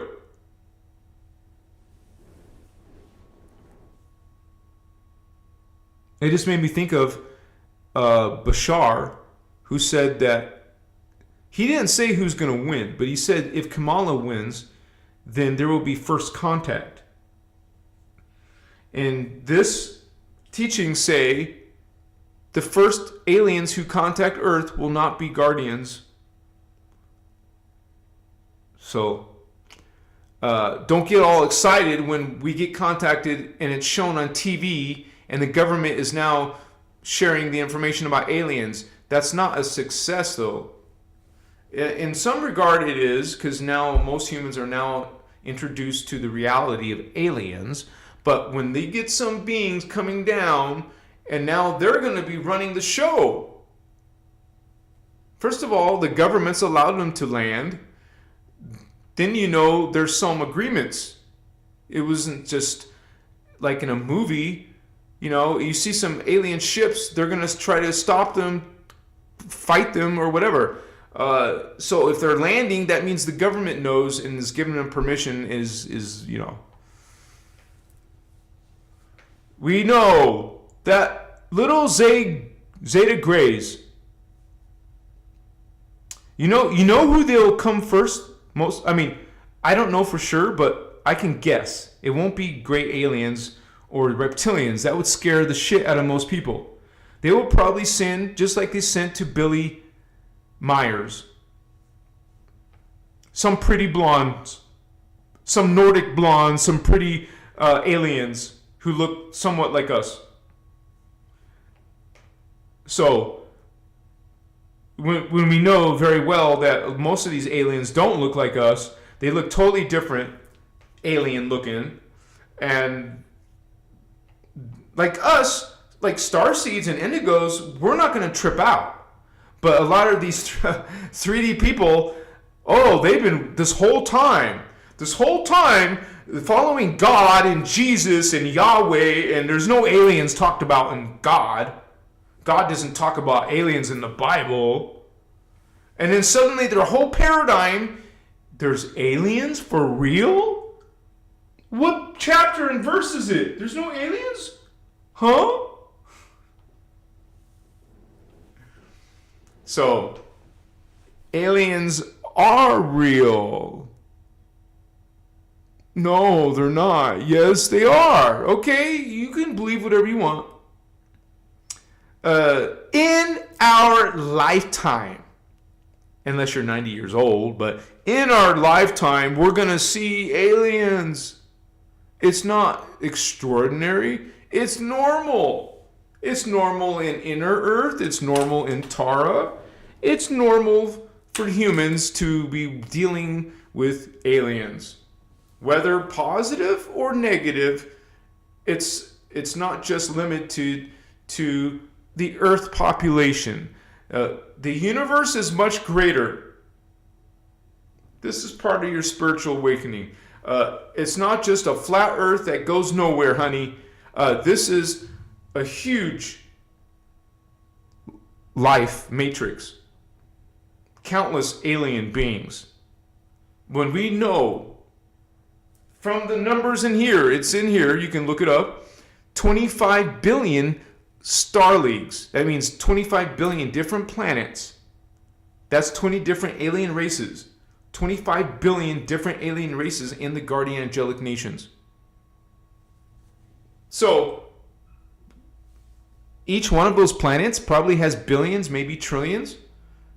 There must be some planets that have more than tens of billions, maybe over 100 billion. Times just the guardians would be OMG. Billions times 25 billion is a lot of billions of different alien races. So there's more than just gray aliens. There's more than just reptilians. There's more than just Pleiadians. Even the Luciferian Pleiadians or the Andromedans or whoever. You can't count them all. There's so many. Just realize that yes, aliens are real and there's all kinds of them, and there's good ones and bad ones, and they're part of our history. They're part of our drama. They're always going to be here. They're always going to be some part of life. And the more higher you go up, the more aliens you'll be dealing with. Because the more that we're into these spacefaring civilizations, it's not just special part of the planet. The whole planet will be going and traveling not just to another country, but to another world, another dimension. You'll be going through stargates. Traveling in a spaceship, going through a stargate to another dimension. You'll be going and getting a ride to Mars. You'll get a ride to Jupiter, to Saturn. The secret space program talks about all these bases, moon bases, asteroid bases, planetary bases, bases in orbit, bases and planets underground, underwater. We have bases here by humans and aliens, guardians and malevolent. Aliens are part of this whole thing. Get used to it. Machiwa. You're an alien, Vato. Sup? We're not from Earth. That means we're extraterrestrials. We're aliens. You know, people call all those aliens coming from Mexico, they're not from our country. Well, we're saying extraterrestrials are not from our world. They're aliens. Those are aliens, illegal aliens. Well, extraterrestrial aliens. They're not from here, but they're coming here. You're going to be involved with some of them. You are one of them. They look at us as another type of alien. Okay? So much respect to all of you here joining tonight. What's up, holy ones? Can't wait to the drum circle tomorrow. I can't wait to show you the lake. There's lots of ducks and geese. Like literally at this park, they're walking around freely. Of course, you got to watch out where you step because there's all kinds of duck poop, but Baby Love Dragon. How many Stargates have been taken over by negative? I'm not sure. I don't know everything. I just know that SG4 for sure. Yeah. I wouldn't know that, honestly. Like, as we go through the Emerald Order teachings, like Ashiana's different workshops, maybe it'll be talked about. Like, there is a workshop called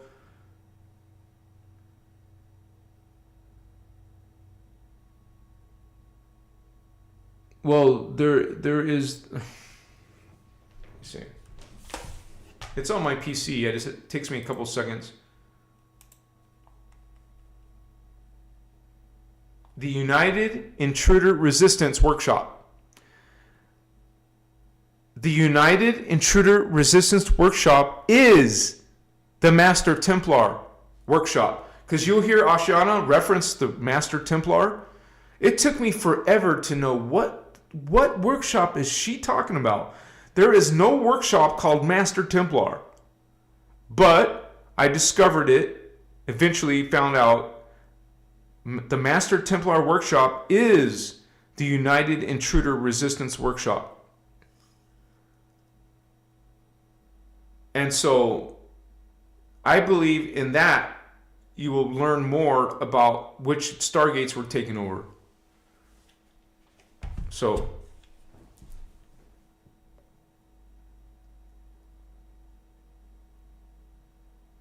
there's also another one that could be in One World Order. Oh, what the shit? Rising. That's the name of her workshop. One World Order Rising. So she could be talking about it in that workshop. So One World Order Rising workshop, Ashiana Dean video workshop series, or the United Intruder Resistance workshop video series. Just search for it. This information is censored, you guys. That means all these hundreds of different workshops, some people will post them. Later on, they'll be taken down. So people post them, take them down, posted, taken down. And so you have to go look and find it either in, always check YouTube, check of another video site called BitChute, and check Telegram, and check Google for general video searches. So those are some ideas. And maybe you guys are good at searching and finding stuff. Some of the stuff it takes a while to find, or maybe you won't find it. This is why, since it is censored, this is why I always say, you guys, always save anything you find. Try to have enough computer space, enough gigabytes to save some of this, at least the most relevant, at least the material that you want to be good at or study. Because I know some PCs have limited data, but nowadays even Google Drive will give you free gigabytes, right? So there's ways. When there's a will, there's a way. What I would love to have is a huge depository, but I can't go there. I was going to say have a public depository of all this information, but it's being censored. Ashiana will have a problem with that. This is why it just has to be out there somewhere. Machiwa. How you guys doing? What's up? It's still early. I'm ready to get lit if someone else wants to. How do you pronounce your name? Kilua Ichilia. Echia. That must be like South American, Hawaiian, or some unique language. Greetings to you, Holy One. Zachary X, what it do, everyone? Machiwa.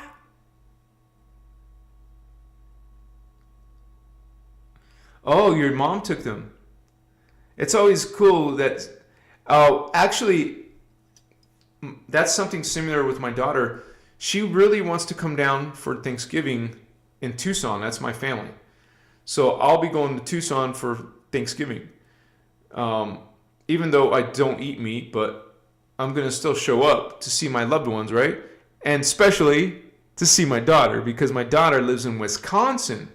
She's flying to Tucson. I will drive from Nevada to Tucson. So I'm definitely going for Thanksgiving to see my daughter. But I'm going to avoid it Christmas. I'm not interested in celebrating, even though there's little kids. You're not going to crush the little kids' hearts by not having some. But, you know, when you're studying this stuff, more than likely you've talked about some of it to your kids, if they can handle it. So they might even understand. Right? Because people are putting up Christmas lights. People are wearing costumes for Halloween. Kids are having celebrations at their schools. You know, they would feel bad if they're one of the kids who can't celebrate. You know, so it gets confusing and hard. Celine wants to get lit. Wow. Stardust Goddess, Anise Star, Zoto Zen. What's up, brother? What's up, Buttercup? Let's do it, Buttercups. Let me go get it. Woohoo! Party time!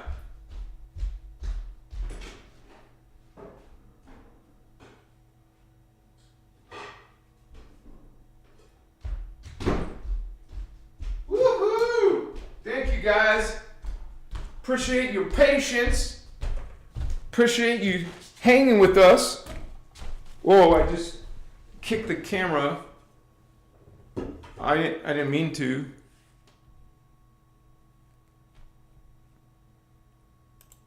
It's off. You can see the corner.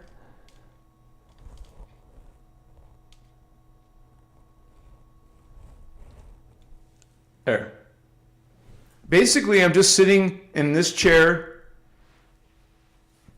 It's actually a black leather chair. You can't see it right now, but... And this is a green screen behind me. I always prefer the green screen. I want to say, you guys, remember, this coming Tuesday is our interview with our brother Mandism, Sir Mandism. It's going to be talking about his Egyptian tour, Billy Carson's tour. So to me, and to a lot of you, it's going to be very interesting because it talks about Egypt. It talks about some of the things that you don't see in public. Like Mandism, some of Mandism's pictures, I've never seen any historical pictures of the stuff. He caught a lot of statues and artwork of Lyran people. Remember, the Egyptians were awakened, and they were working with ETs. And one thing you don't learn from mainstream history is that Egyptians come out of Atlantis. Whoa, what's going on? Someone... Oh, Mr. Mandism, he's here. Wait. That was an earlier one. Thank you, brother. Yeah, leave your clothes on. Yeah, man. Honestly, I have the knowledge to get back in shape if I wanted to. Like, I know how to do the shoulder. military presses. That's these delts and the anterior deltoids. You would be leaning over and shit. You know, these things. That's shoulders. Biceps, curls, hammers, like this. Man, working the traps, or not traps, the biceps, tries. There's different ways, and I used to have big equipment in my own house, like some machine where I could do lats, you know, for my lats, military presses. Man, I know every muscle group. I know how to get in shape if I wanted to. So if some woman came in my life, well, I want to be attracted to her. She wants to be attracted to me. So I would start working out again. But when I'm alone and I'm not really social and going and trying to find a girl, it's not my priority. But that was funny though. I won't take my shirt off. Woohoo! And I know not everyone likes it when I do this. Bless you. Okay. I always wait till the main message of the show has been talked about. And I'm sorry I started off the show a little bit emotional, but I think it's serious enough to talk about. Shit. It's hard to see without my glasses, my close-up glasses. But I think that needed to be talked about. Carrie Cassidy is the real deal, man. Carrie Cassidy is definitely legitimate. She's an excellent researcher. Not to mention I had no idea that she's done over 1,000. What the F is that possible? Over 1,000 interviews, according to her. Damn, even 100 is impressive.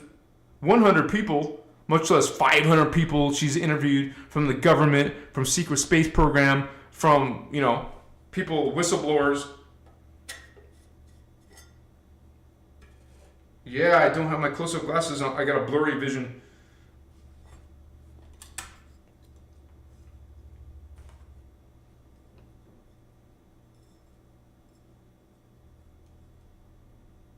So, and like, this is one of the things that, oh shit.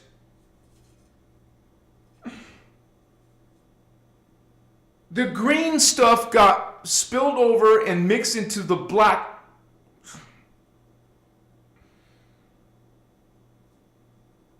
I will have to do that later because it will take me too much to figure it out now, so I got to put more in new stuff.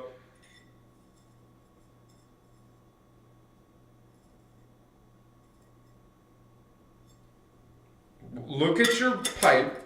Look at it. Okay. Hold it. Hold it. All right. This boosts my chakra. If you think it's horrible, it's from planet Nibiru, planet Saturn, planet Zuccotti. If it's some other world, some beings brought it. Like someone told me. No, it's interesting.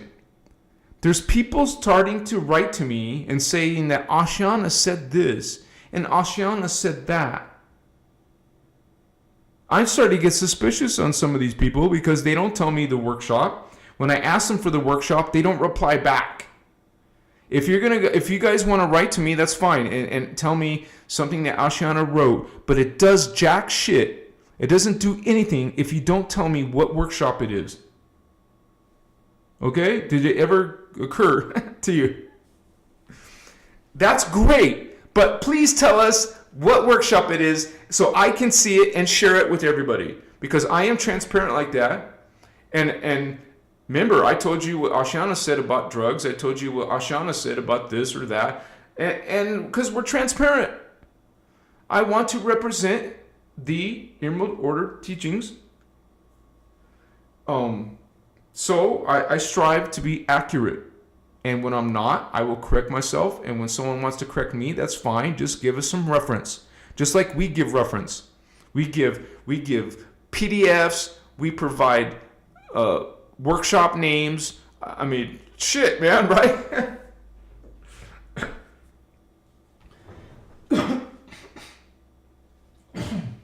Excuse me. Take a drink. Notice, if some of you are getting lit with me, just notice, you guys. Notice if what you feel here and here right now before we take a hit, right now before. Some people can check this. You can check this anytime. Please do.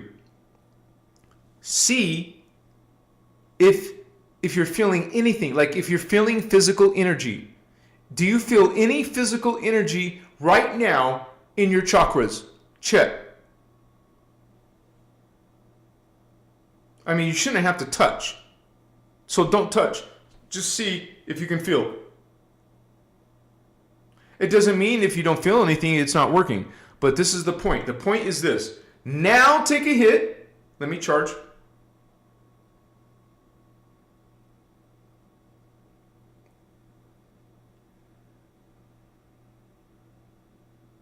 And by the way, if you believe there's something bad in this medicine, cleanse it, purify it. Do you believe in that? Do you believe that you have the ability to cleanse and purify food or water or medicine? Do you believe? No? No? Okay, it's not possible for you now. That's how powerful you are. Now, after this, check to see if you feel any physical energies around your chakra.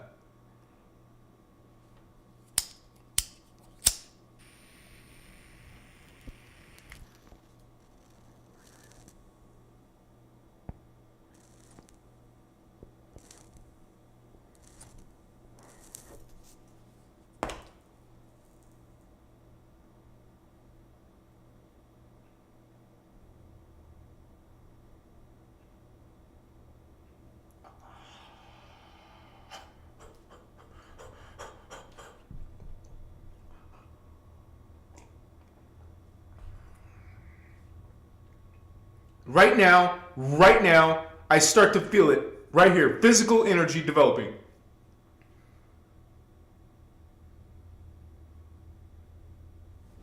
Put your feet flat on the floor so you can feel it. Be barefoot for this test. Like I said, you don't need to touch or feel it, but it helps to be barefoot. To feel your feet chakra.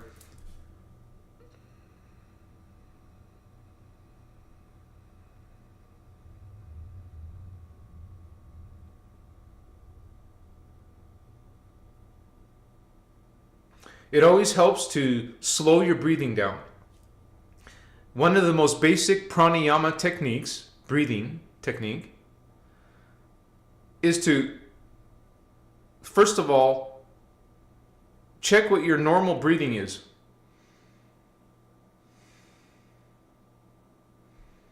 A standing still breathing, just relaxing, standing still breathing. Like this is inhale. This is exhale, so check it.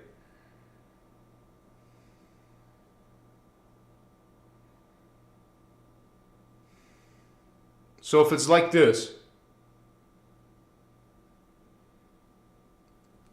triple that, quadruple that amount of time. So instead of like this, it's going to go like this. Okay?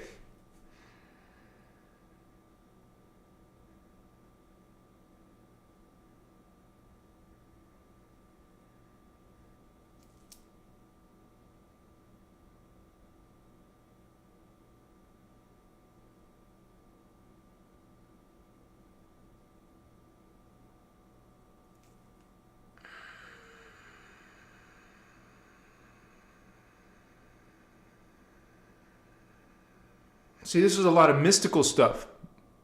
But when you focus on breath and focus on thought and vision, breath, thought, vision, focus on vision, thought, breath, become aware, mindfulness, put your consciousness in your third eye, put your consciousness in your thoughts, put your consciousness, this is mindfulness, you guys. This is you being in self-control. When you're not in this state of mindfulness, you're in autopilot, you're in auto subroutine, like a computer. It's just doing this and this without mindfulness thought, not self-control. This is why I call it self-controlling thought. Have self-controlling, not circumstance controlling, or something you see makes you think a certain thing. Something you hear makes you think a thing. No, stop that. As a matter of fact, when you go into meditation, what do? You try to stop thoughts, stop thinking. When something comes in your mind, pause it, release it. Something else comes, release, until you go into stillness a little bit longer, 1 second, maybe 5 seconds, 15 seconds, a minute. You can do a whole minute. See, maybe you say it's impossible now, but if you started it this way, like literally test yourself for 1 second, then graduate to 2 seconds. You see what I'm saying? Work your way up, whatever level you're at. Get used to clearing your thoughts. That is extreme. It sounds like nothing. What are you doing thinking about nothing? It's extremely powerful to be master of your thoughts. Not being based on your mind is just thinking something because you just saw it. Something reminded you, like something you saw on TV, or maybe you saw a person. Now all of a sudden you just had a bunch of thoughts. That's what I'm talking about. That is not self-controlled thinking. That is autopilot. That is some computer. Unaware state. Take control, holy ones. Now, you can't do this 24/7. You got to eat. You got to talk. You got to do work. You got to, whatever. You got so many things you got to do, so you can't do this 24/7. See, as soon as you go into task mode, you're just thinking little tasks, what you're doing, what you need to do, what's my job. That's task mode. That's not self-controlling thinking. You're back into computerized routine, subroutine. You're just doing routine until I become focused. I am here now with you. No, you are here, holy ones, Mwachiwas. I feel inside. You feel yourself. Say with me, brothers and sisters, I am God. I am God. I am God. You realize, when you say that, you realize that you are connected to the sacred, universal law of one. Homies, what's up? Guardians of Christ, Christos, Christos guardians, Christos avatars, holy Elohai. We have you see, the religions have all of their angry gods, vampiric gods. But hey, you guys, we have our holy Elohai. We have these mighty guardian levels of consciousness called Seraphi, the Brahmarama. Remember them, speak them, honor yourself. You are part of those levels, holy ones, here in the now, in the present. This is why we go into the presence, because that's where you are. Not in subroutine, not in routine, personal life paths. I do this. This is the steps of my day. I do this every day. Every day I do this. The same thing, the same job, the same people, the same conversations. I'm just staying in the same place. No, stop. Go into presence. Go into no thought. No thought.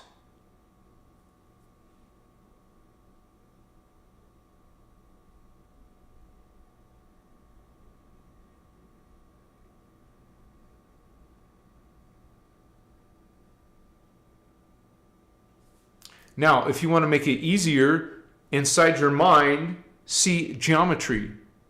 Like the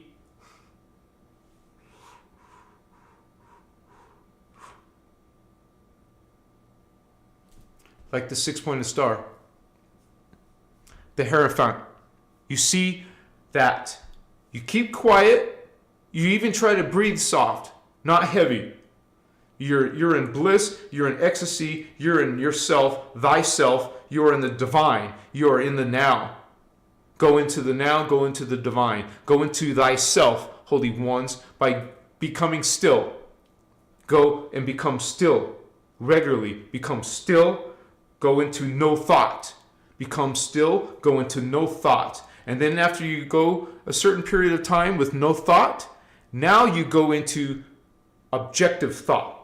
I call it a thought that's part of your purpose in life. You have certain goals in your life that you want to accomplish.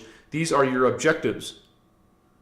A mindful person in the now knows thyself.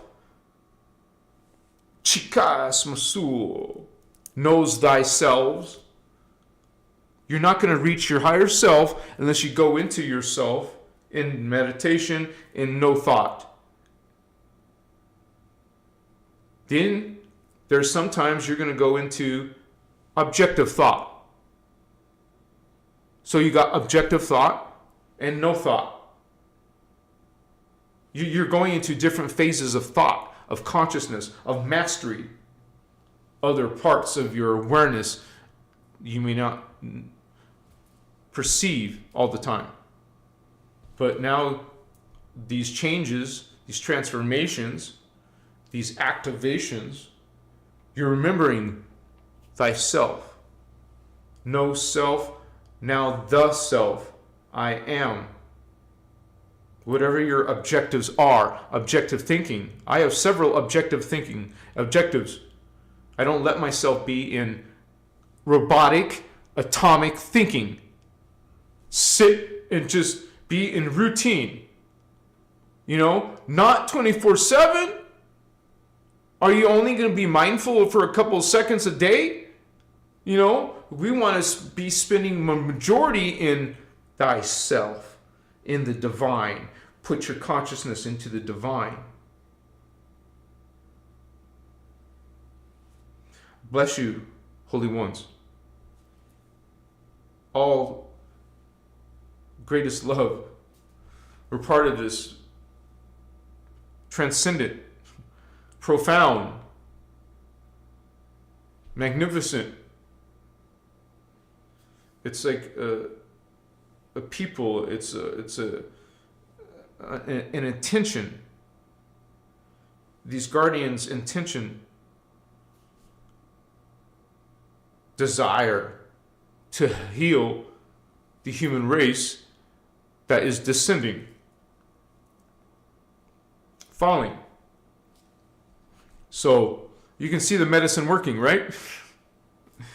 It's beautiful. It's really beautiful. It does not come from any space of ego. This is all coming from a space of omni-love. This is coming from the Christos. This is coming from the Emerald Order.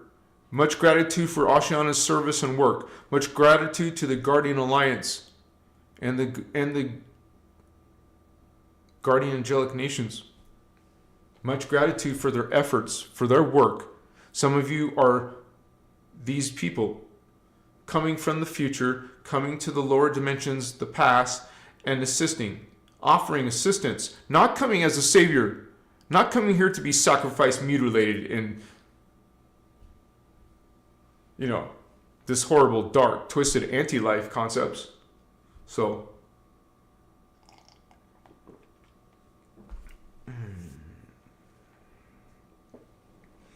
light language isn't just words that you can say. You have these feelings and these emotions and these dances and these motions Mokoye mushutas uakai moine. Oh shit, man! I feel these energies from out here.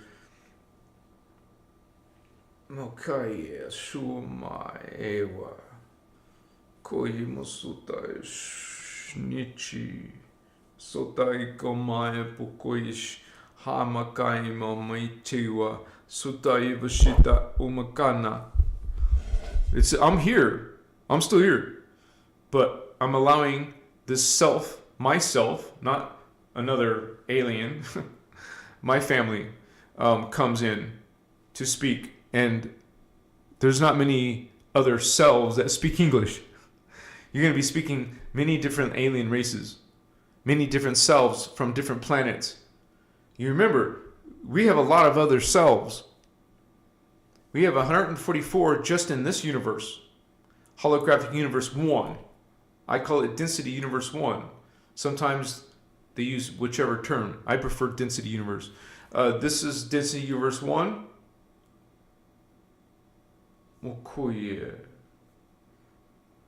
And these beings are coming from another universe, the higher universe, Density Universe 2. Different matter form, different consciousness, different everything, because it's more evolved. Coming to a lesser evolved, which is the past. Their technology and understanding, or whoa, holy cow, that comprehension up there, one level above us, only one level is godlike. We use this word godlike, like so incredible. You imagine some glorious being, the creator, only doing it. See what I'm saying? Makoye. I was doing lawnmower, a little bit of lawn mowing today. Weed eating. So yeah, this is anyways, a blessed time to be with you guys, sharing this, even when I'm on medicine. And I'm just open and frank about it now, because the haters can keep on hating. I'm still going to be in a space of love. And people try to discredit me because I smoke weed. And it's not all the time. But they will just assume things, But to me, it's freaking only positive. I mean, people are making up shit or claiming stuff. It's just not what I'm experiencing. When you these pharmaceuticals, or even stuff like aspirin or something, they put warnings on the bottle. All these different warnings, and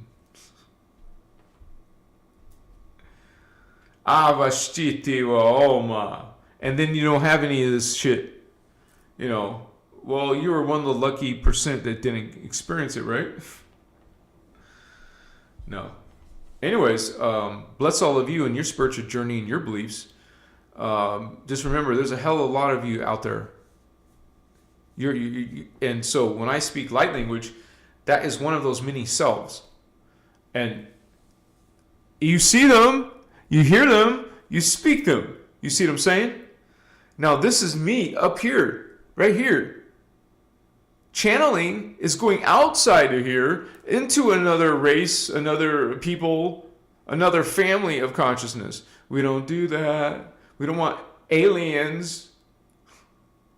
We don't want beings from other places coming into our fields. That's a no-no. What are you doing? That's exactly what people are doing in New Age channeling. They don't go into that telepathy. Instead of invocating or connecting somewhere, someplace, someone. Oh, no, you're right here in this space. Chicas. Moya. So, it's interesting to me, because I don't know those words. Like, I can't translate all those words, but that's what's so fascinating, is that my part of myself in 3D is blown away, man, by my higher consciousness, which is my consciousness, which is just me. What I used that word earlier, reclaiming. It's just me reclaiming myself, bringing in more of my higher code, my higher conversations, my higher understandings, seeing on a greater level, try to communicate that into a 3D medium. So hopefully you can understand some of this. Bless you. I love you. The guardians love you. God loves you. You're important. You're special. No one's not equal. Everyone's equal. Everyone's the one. You can't have inequality in one. There's no one to have inequality with. It's an illusion. Reality is an illusion. It's real, but important. Versus not real. There's no such thing as nothing that's not real. Everything's real because everything is God. So you have a greater appreciation of things when you see that point of view. Everything is God, so there is nothing, there is nowhere, there is always something, somewhere. You see, you can't have a void. There's no such thing as a void. Void? Well, God's always there. There is no void. That's what the fallen angels want you to think. You get caught up in black holes, white holes. What's up? You're going to learn universal, unified field physics, honey. You're going to know what is a part of chi, part of cum, part of K. What's up? I'm speaking Kalanta. What are you speaking? Ma, pa, vasita. That's a little bit of the medicine too, but different effects, but mostly it's the positive connection. If anything, I see some of these beings being playful. Like they could be silly. They could run around like kids. But they're always, or being like this, having this innocence, but they know the darkness exists here. So they're not naive, but they can still stay in that energy of innocence. Practice it, focus on it, see, just like we see that symbol, the Hierophant, 6-pointed star, 2-dimensionally, then 3-dimensionally, and then see yourself as that symbol. See, you evolve your consciousness, evolve your awareness, your perception, what you see, holy ones, what do you see? Check. Close these eyes, you open this eye, and you can go outside your body into other plateaus of spirit, dimensions of spirit. You're not limited to earth, Fato. Okay? You can go beyond into these other worlds in the privacy of your home, in awareness, in no thought, in all thought. You find these locations. Space-time is no limitation. Don't put that limitation on you. You're not limited to space-time. You can travel it through time. You're time travelers. That's another way of saying matrix travelers. The time matrix. So they can port to other places in time periods, in time locations, space-time. We make reference to space-time, even though it's an illusion. We know that. We know this body is not physical. It is frequency, oscillation, vibration. There is polarity, particle, antiparticle. Okay, there's dimensionalized consciousness of who? Of God, projected itself, downstepped itself, and put in different frequencies. See? The lower you go, the slower you are. The less dense you are. No, the opposite. The more dense you are. See? The less dense you are, the less particles, the less atoms, the more real you are. We're all real, but the more closer to your full potential. You got more code, more understanding, more vision. Do you know what is vision, really? What is imagination? You're traveling. You're only limited to your imagination, where you can go, what you can see, what you can experience. Well, people are bored in their life? How? You got all this available to you, baby. The universe, the galaxy, all these different worlds and beings in history, Akashic records. You got it all, baby. Access. But you're going to sit here on Earth and be lazy and do nothing? Hell no. I'm going to do something, honey. I'm here. There's a purpose. You're here. You got some purpose, some mission, some agenda. You got some people you're working with, homies. So we are activating or not. I hope you are. I know I want to, and I am. I'm feeling it. Do you feel it?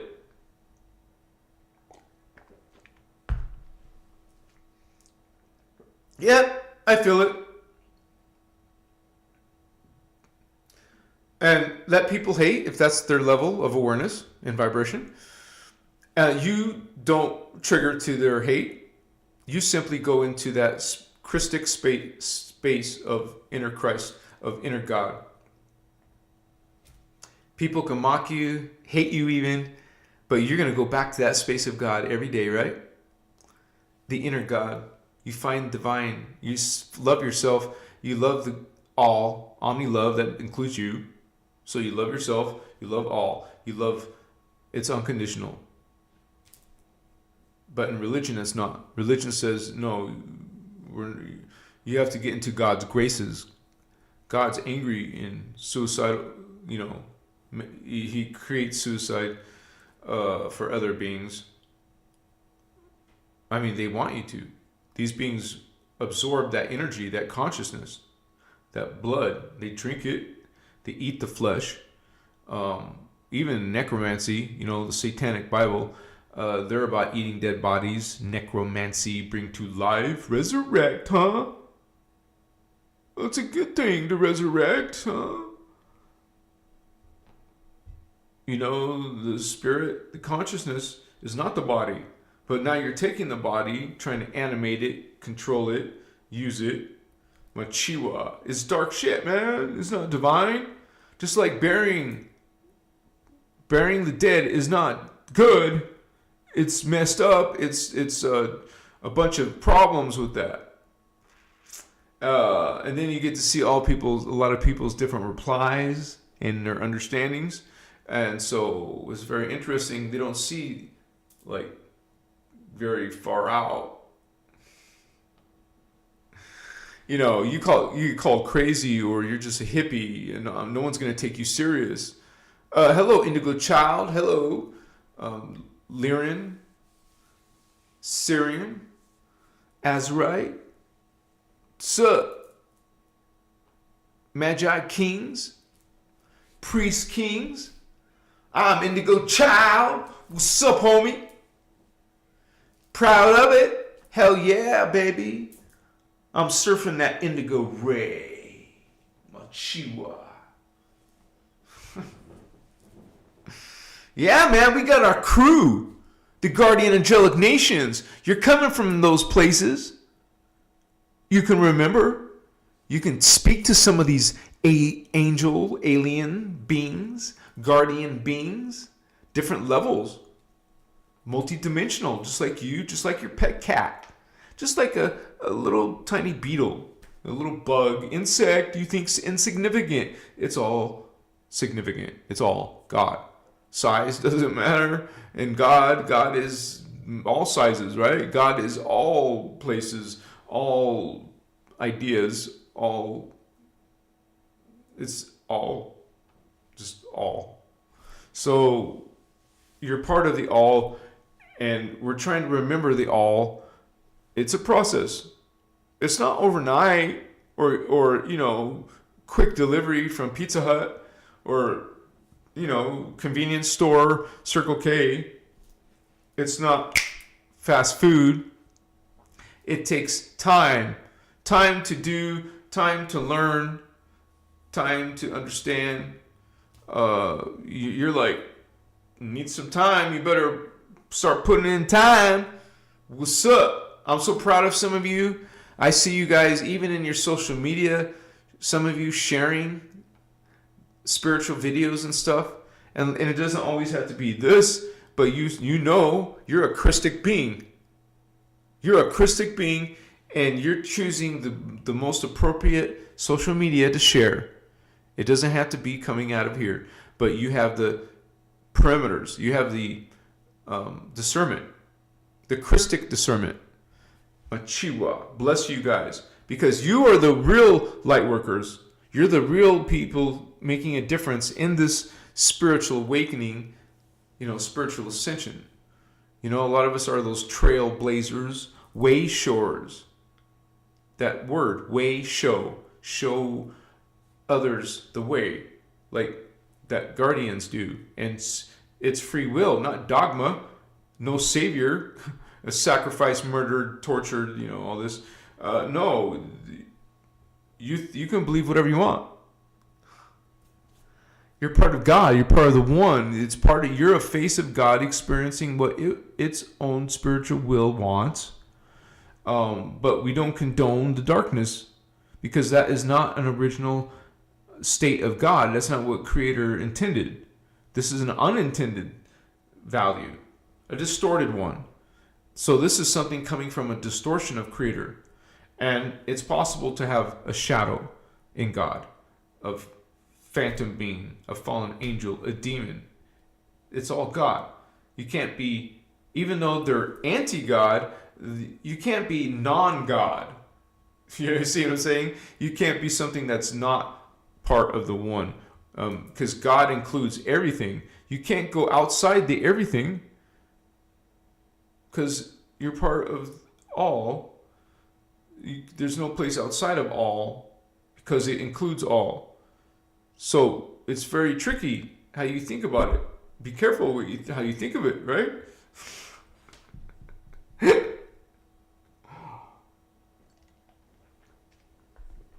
Bless you guys. 105 souls. Bless you, man. You said it, Stardust Goddess. Omni love. Omni Christos love. One love. Unconditional. Always. Sir Mandiza. What's up, Bato? I will talk to you tomorrow for sure, brother, before the show. Don't worry. We'll plan it out. Oh, shit. Not tomorrow, though. I'm jumping ahead of myself. So on Monday, we'll talk about it, and Tuesday. All right? God is stuck in the firmament? Yeah. Doesn't that sound ridiculous, right? Like God has limitations. Okay. No, God's unlimited. God does everything, is everything, loves everything, loves itself, because it loves everything, because everything is itself. Hey, I would love to be able to eat whatever the F I want. But I have to, my higher part keeps needing me to commit. I'm not perfect. So I have to deal with my own shortcomings, you could say.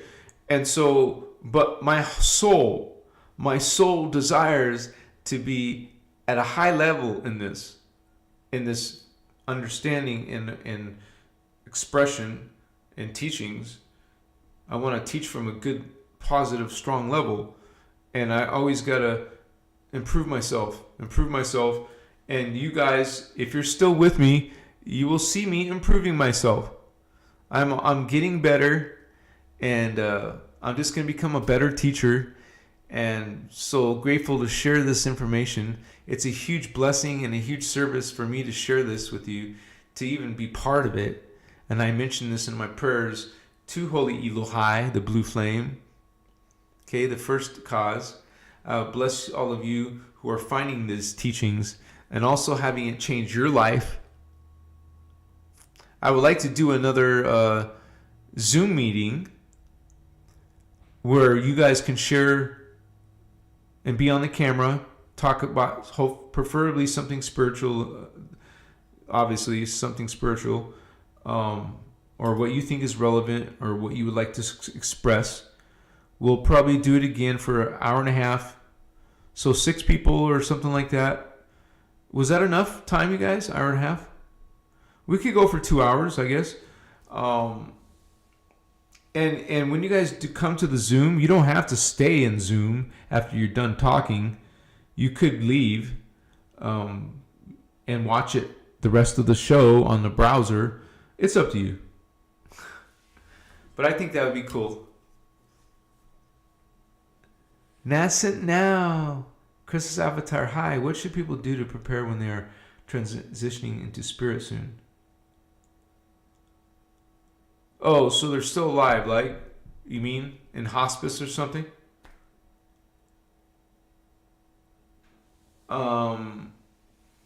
Well, gee, you don't just suddenly learn everything you can about ascension in when you're dying. That's one of those things you kind of waited too long, right? Dying is transitioning. That means you're done being able to expand your soul. Your soul is now suddenly stopped from evolving or de-evolving in this life. So everything stops evolving or de-evolving. Machiwa. Wait a second.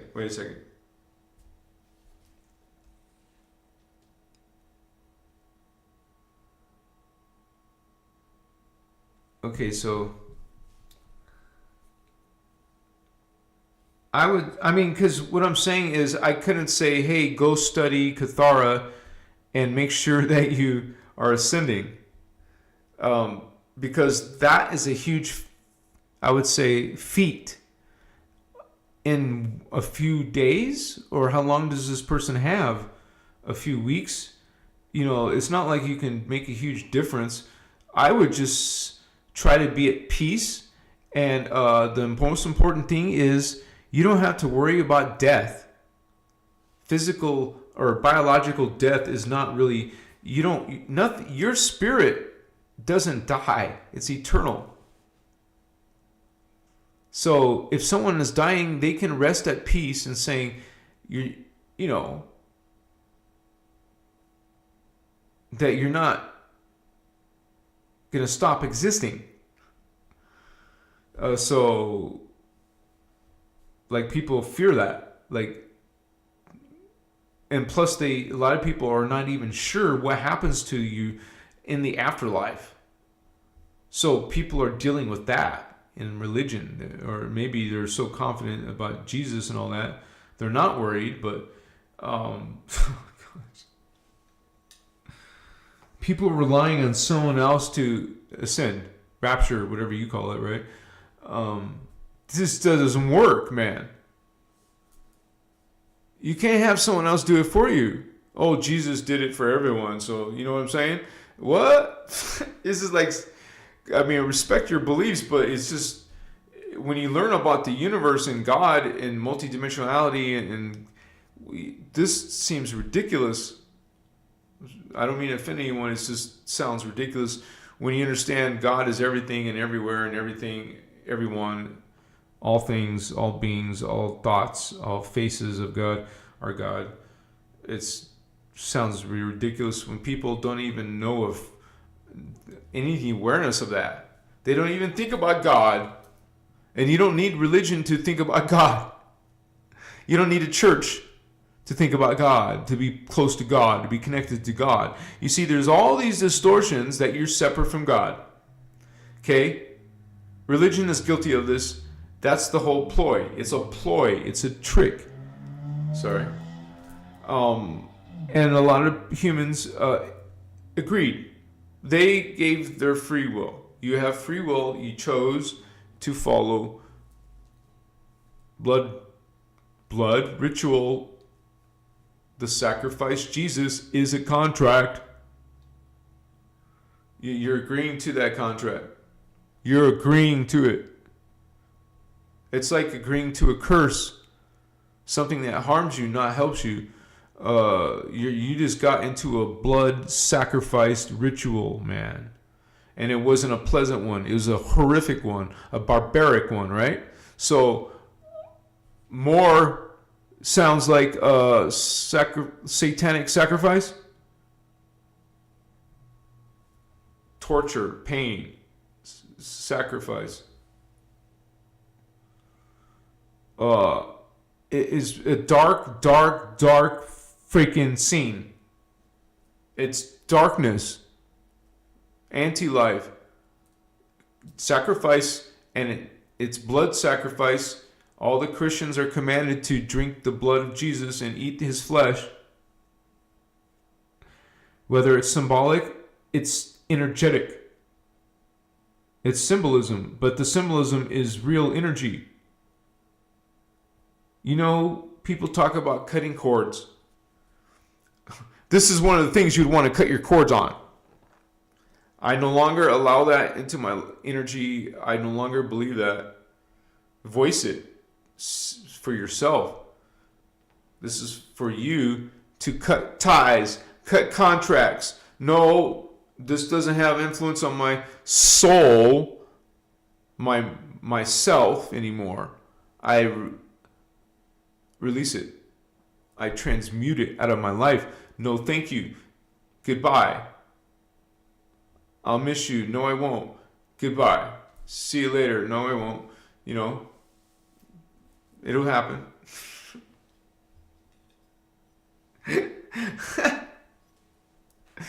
What's up, homies? I hope some of you will watch the show. I hope one of you moderators show up tomorrow. It's between 12 and 4. Man, I don't wake up that early. I mean, I wake up around 10 because I go to bed at, it's been 5 or 6. So if you check, that's not many hours sleep, but I get the same amount or less than you, right?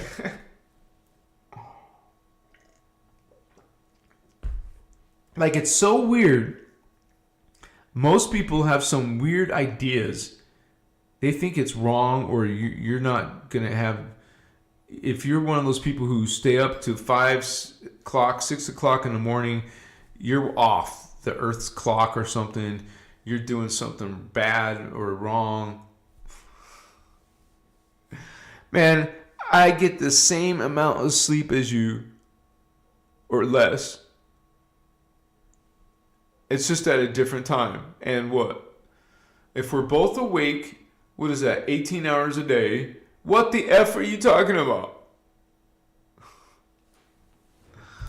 I'm not lazy. I'm not a bum if you sleep in. You're sleeping in. You call it sleeping in. It's just me waking up 6 hours later.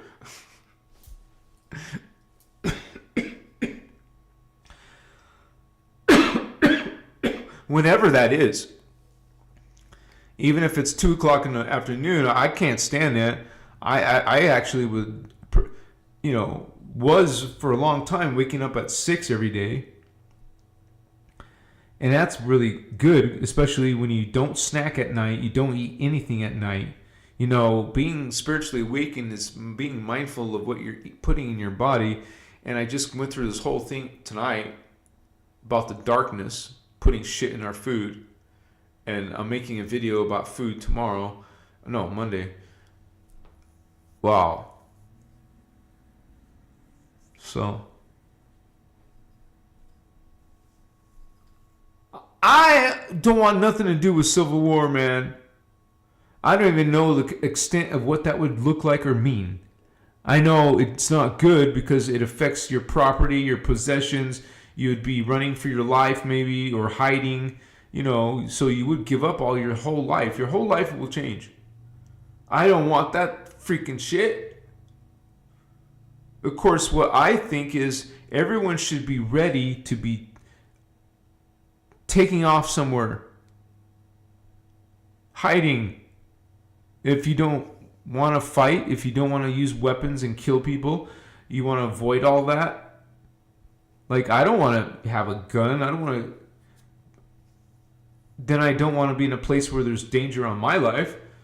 So you have to go somewhere remote or hidden, underground, if the big giant elitists, if all these elite people go underground, you should go somewhere underground, even if it's only 6 feet, underneath the earth, that you had to dig a little tunnel, or you found a cave or a secret place that's hidden by trees, but it's going to be like Terminator. They're going to have these advanced technologies to find your ass. There's so much things to think about or consider. Maybe that's not true, but you would think they would have someone scanning all the nearby city or land around the city to find any, like they use night vision, or they'll use heat-seeking vision. They have different levels of visions. They can see stuff you couldn't normally see, right? There's a human. Just like the border, they're supposed to be using technology. They can see people easily, very clearly. So it should be working. But I don't know. A lot of technology gets used against us. We're still under invasion by aliens. And so these are fallen angelics who hate this whole guardian races. So they want all control of everything. So they're not going to give it up. That's their goal. They're going to keep on trying to do it. They want one world, that kind of thing. That's called an order. They want that. And most likely they'll get it because they got it in parallel Earth. You realize this happened already. They took over parallel Earth, which is intimately connected to our world. So usually what happens there happens here, and that's seems like it's following suit. I love you, man. I don't want shit like that. I don't want no end of the world. I don't want some cataclysm of shit in my lifetime. I don't want to see humanity suffer more and more. Of course not. I also don't want to be a victim. I want to be protected, just like every one of you. Your loved ones, your kids. You want everyone. You want to be prepared. Whatever you can. There should be a budget in your financial monthly expenses. A budget for survival purposes. Start pooling money together to have this shit you need, and a get ready to go bag for your whole family. Have camping gear, whatever type of gear, have it ready. And you should have already have a getaway place, someplace you're going to go. Or just stay in the city. If it becomes martial law, they're going to make people do things. Like you're in a prison where you don't have free will. They could even administer vaccinations to you. Even if you don't want to, but now they'll have some legal way to do it. Because you're in martial law, and you're not going to let you expose people. Can you imagine that? When you know what this stuff is? This is a part of the transhumanism, making you something other than human. That's already started happening in our planet. They're making you something other than human with these. Literally changing your DNA. Notice they did it in stages. They're not done.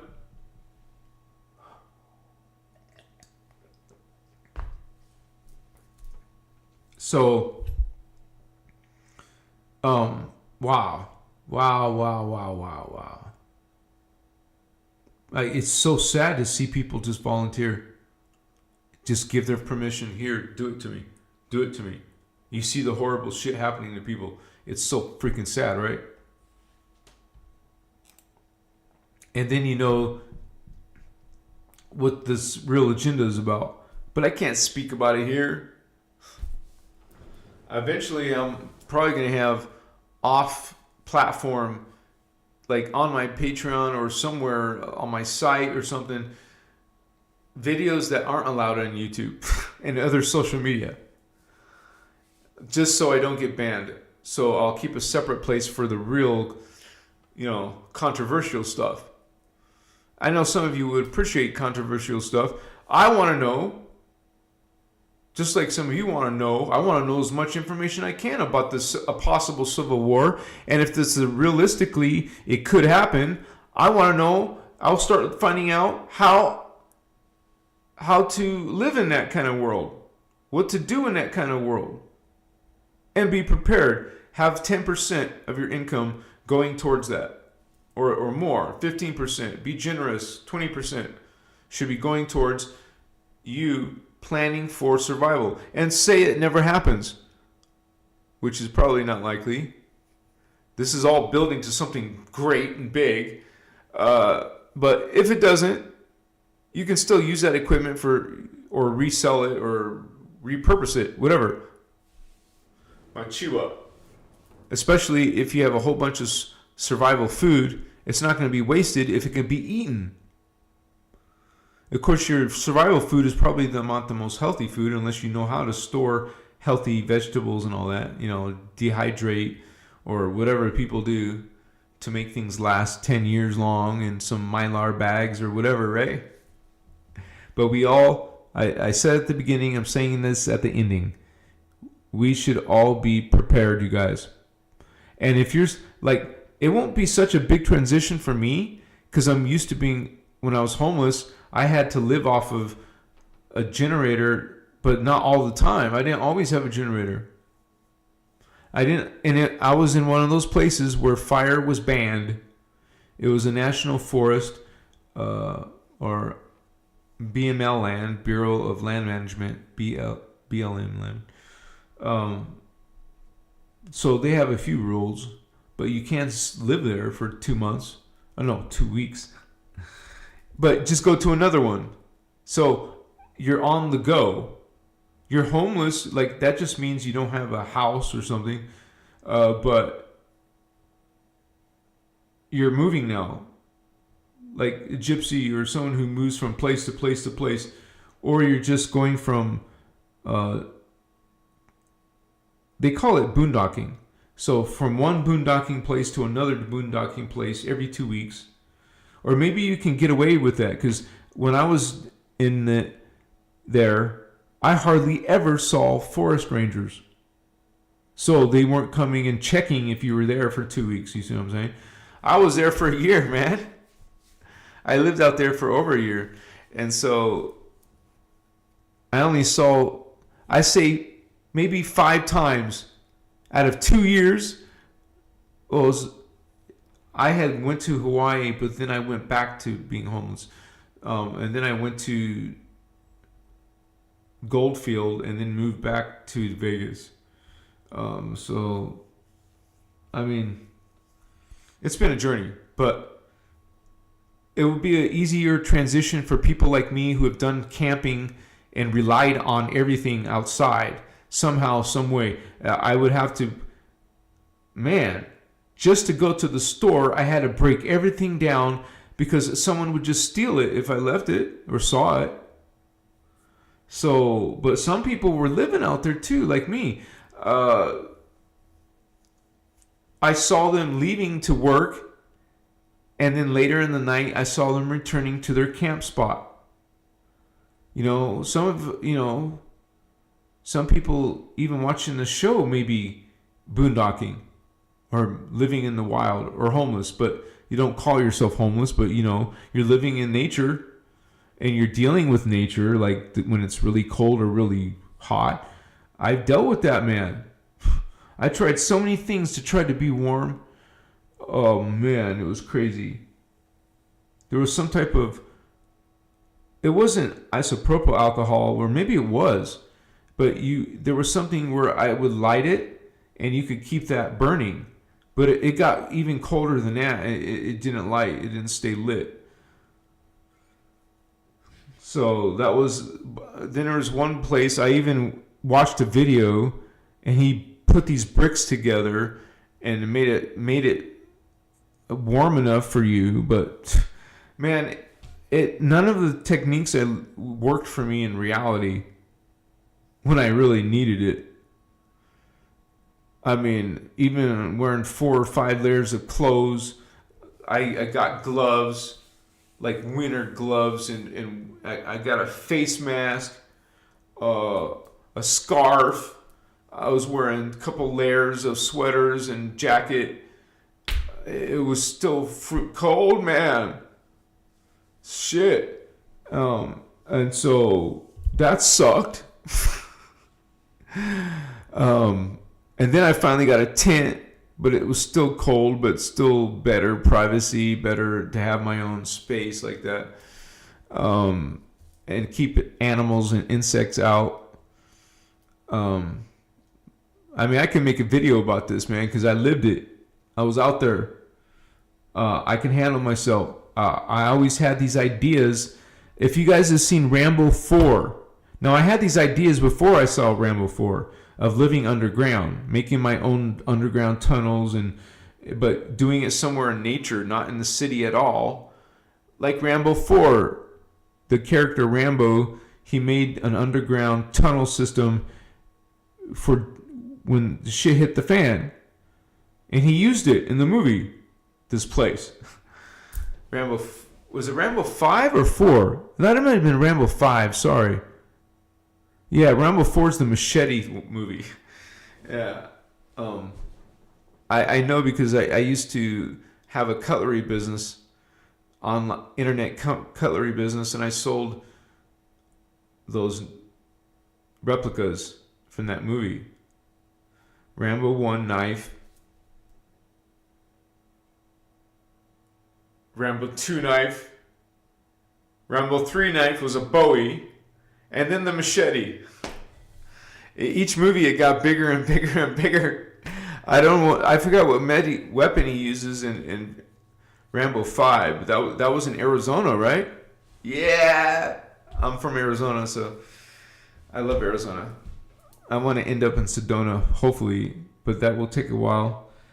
If the world doesn't go into World War III, I would love to be in Sedona. If we're not hiding for our lives, running for our lives, I would love to be in the big cities because there's more resources there. You know, back in the day when there was no COVID, I was watching movies. I love to go to the movies, eat popcorn. You know, I wasn't vegan yet. Whatever. I mean, because I would eat hot dog. My daughter would get nachos, and she always loved certain candies. Drinking sodas. I don't do that shit, but I would probably eat popcorn because I love the taste of that, and I don't usually eat butter, obviously, in a vegan diet. But to have buttered popcorn just for a treat, I'm not gonna die from it. Once in a while. But yeah, I would love the movies, cinema. There's no movie theaters in my small little town, Machiwa. And I always wanted the big screens. That's why I loved IMAX movies, because it was a big screen. I don't want this little screen shit. Why make a movie theater with small screens? You know, they're just trying to make a bunch of movies at once play so you can come lots of times. But I couldn't stand a small screen. I don't know where this is going. Sorry, guys. Yeah. All right. It's been a good night, you guys. Sorry, I kind of took it far. No, it's only 9, so it's not too bad. Thank you guys for coming tonight. Starval, that's pretty trip. Maybe you're going through some ascension. You're traveling through different time frames. But yeah, even last year in 2023, there was people reporting these loud noises and nobody could explain them. Like you could hear them in the whole city, if it was in the middle of the night or not. It was unexplainable. And it was in different parts of the world. So there is some shifting of energies as we go through these time period. It's going to be paranormal type of shit.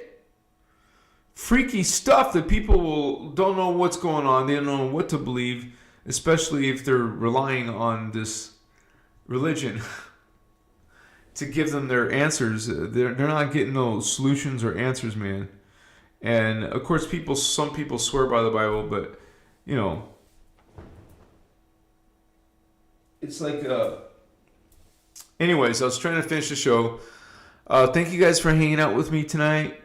And tomorrow's just an extra day. But if you want to come and have some fun and see something interesting, come to the Drum Circle video tomorrow. It's between 12 and 4. Only 4 hours long. And why does it start so early? That means I have to be awake by 7 o'clock in the morning. I have a few hours to get ready. But still, damn. But I plan on being there on time. So if you guys don't come tomorrow, then that's fine. I just hope one of you moderators will come between 12 and 4, please. One of you. Maybe I won't be here by 12. I plan on it, though. And then, if not, you guys, I'll see you on the interview with Mandism on Tuesday. So, and look out for the video I'm going to release on Monday. It's going to be about food. The six, well, there's more than 6, obviously, but the video only can say so much in one video. 6 banded American foods that they don't have in other countries. And why? I'll tell you why. So, thank you guys so much for being with me. Thank you all who joined in that. It was a goal. We reached the goal, man. Blessings to all of you, and also some of you who gave membership gifts. That was so awesome of you to give those gifts to people. Indigo, you said it, brother. I was born into religion. I didn't have a choice. I was just a little kid, and so that's why I was a Christian. Because my mom and dad were Christians, and they weren't angels. They had problems. They fought. They got divorced. Religion didn't help them anywhere, but they're still. Well, my dad doesn't go to any religion, but my mom does. So bless her and her beliefs. But yeah, you allow people.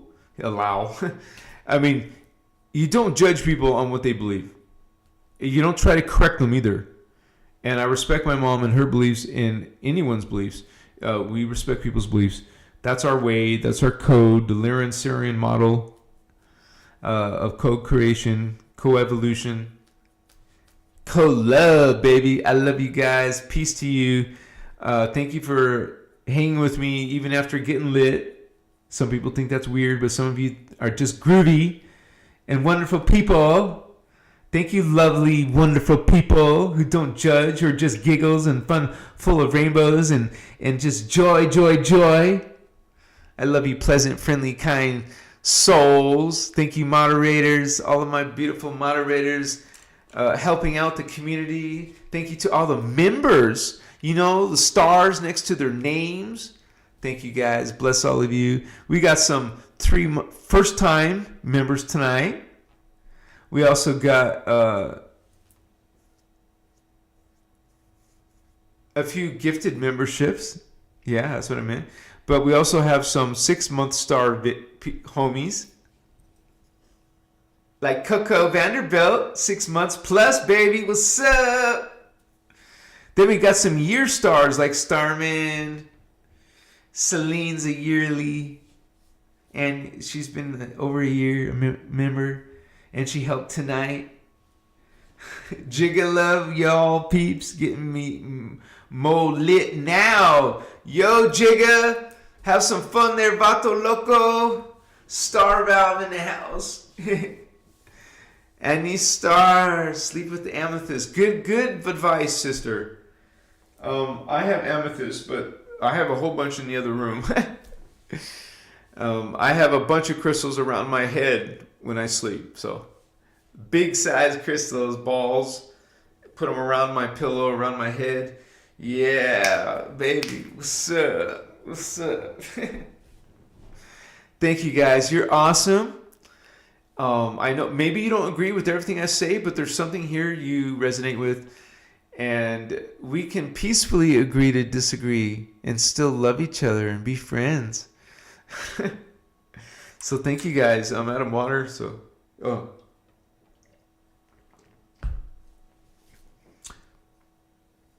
love yourself and love others. Shaddai Ure Akuntan. Shaddai Ure Akuntan. Shaddai Ure Akuntan. I am Christ Star. I am Christ Star. I am Christ Star. I am God. I am sovereign. I am free. I am God. I am sovereign. I am free. I am God. I am sovereign. I am free. Bless all of you, homies. Christos gangsters. Oops, sorry. My homies. Starseeds, indigos. Namaste. Aho. Bless you all. Good night. Lucid dreams. Machi.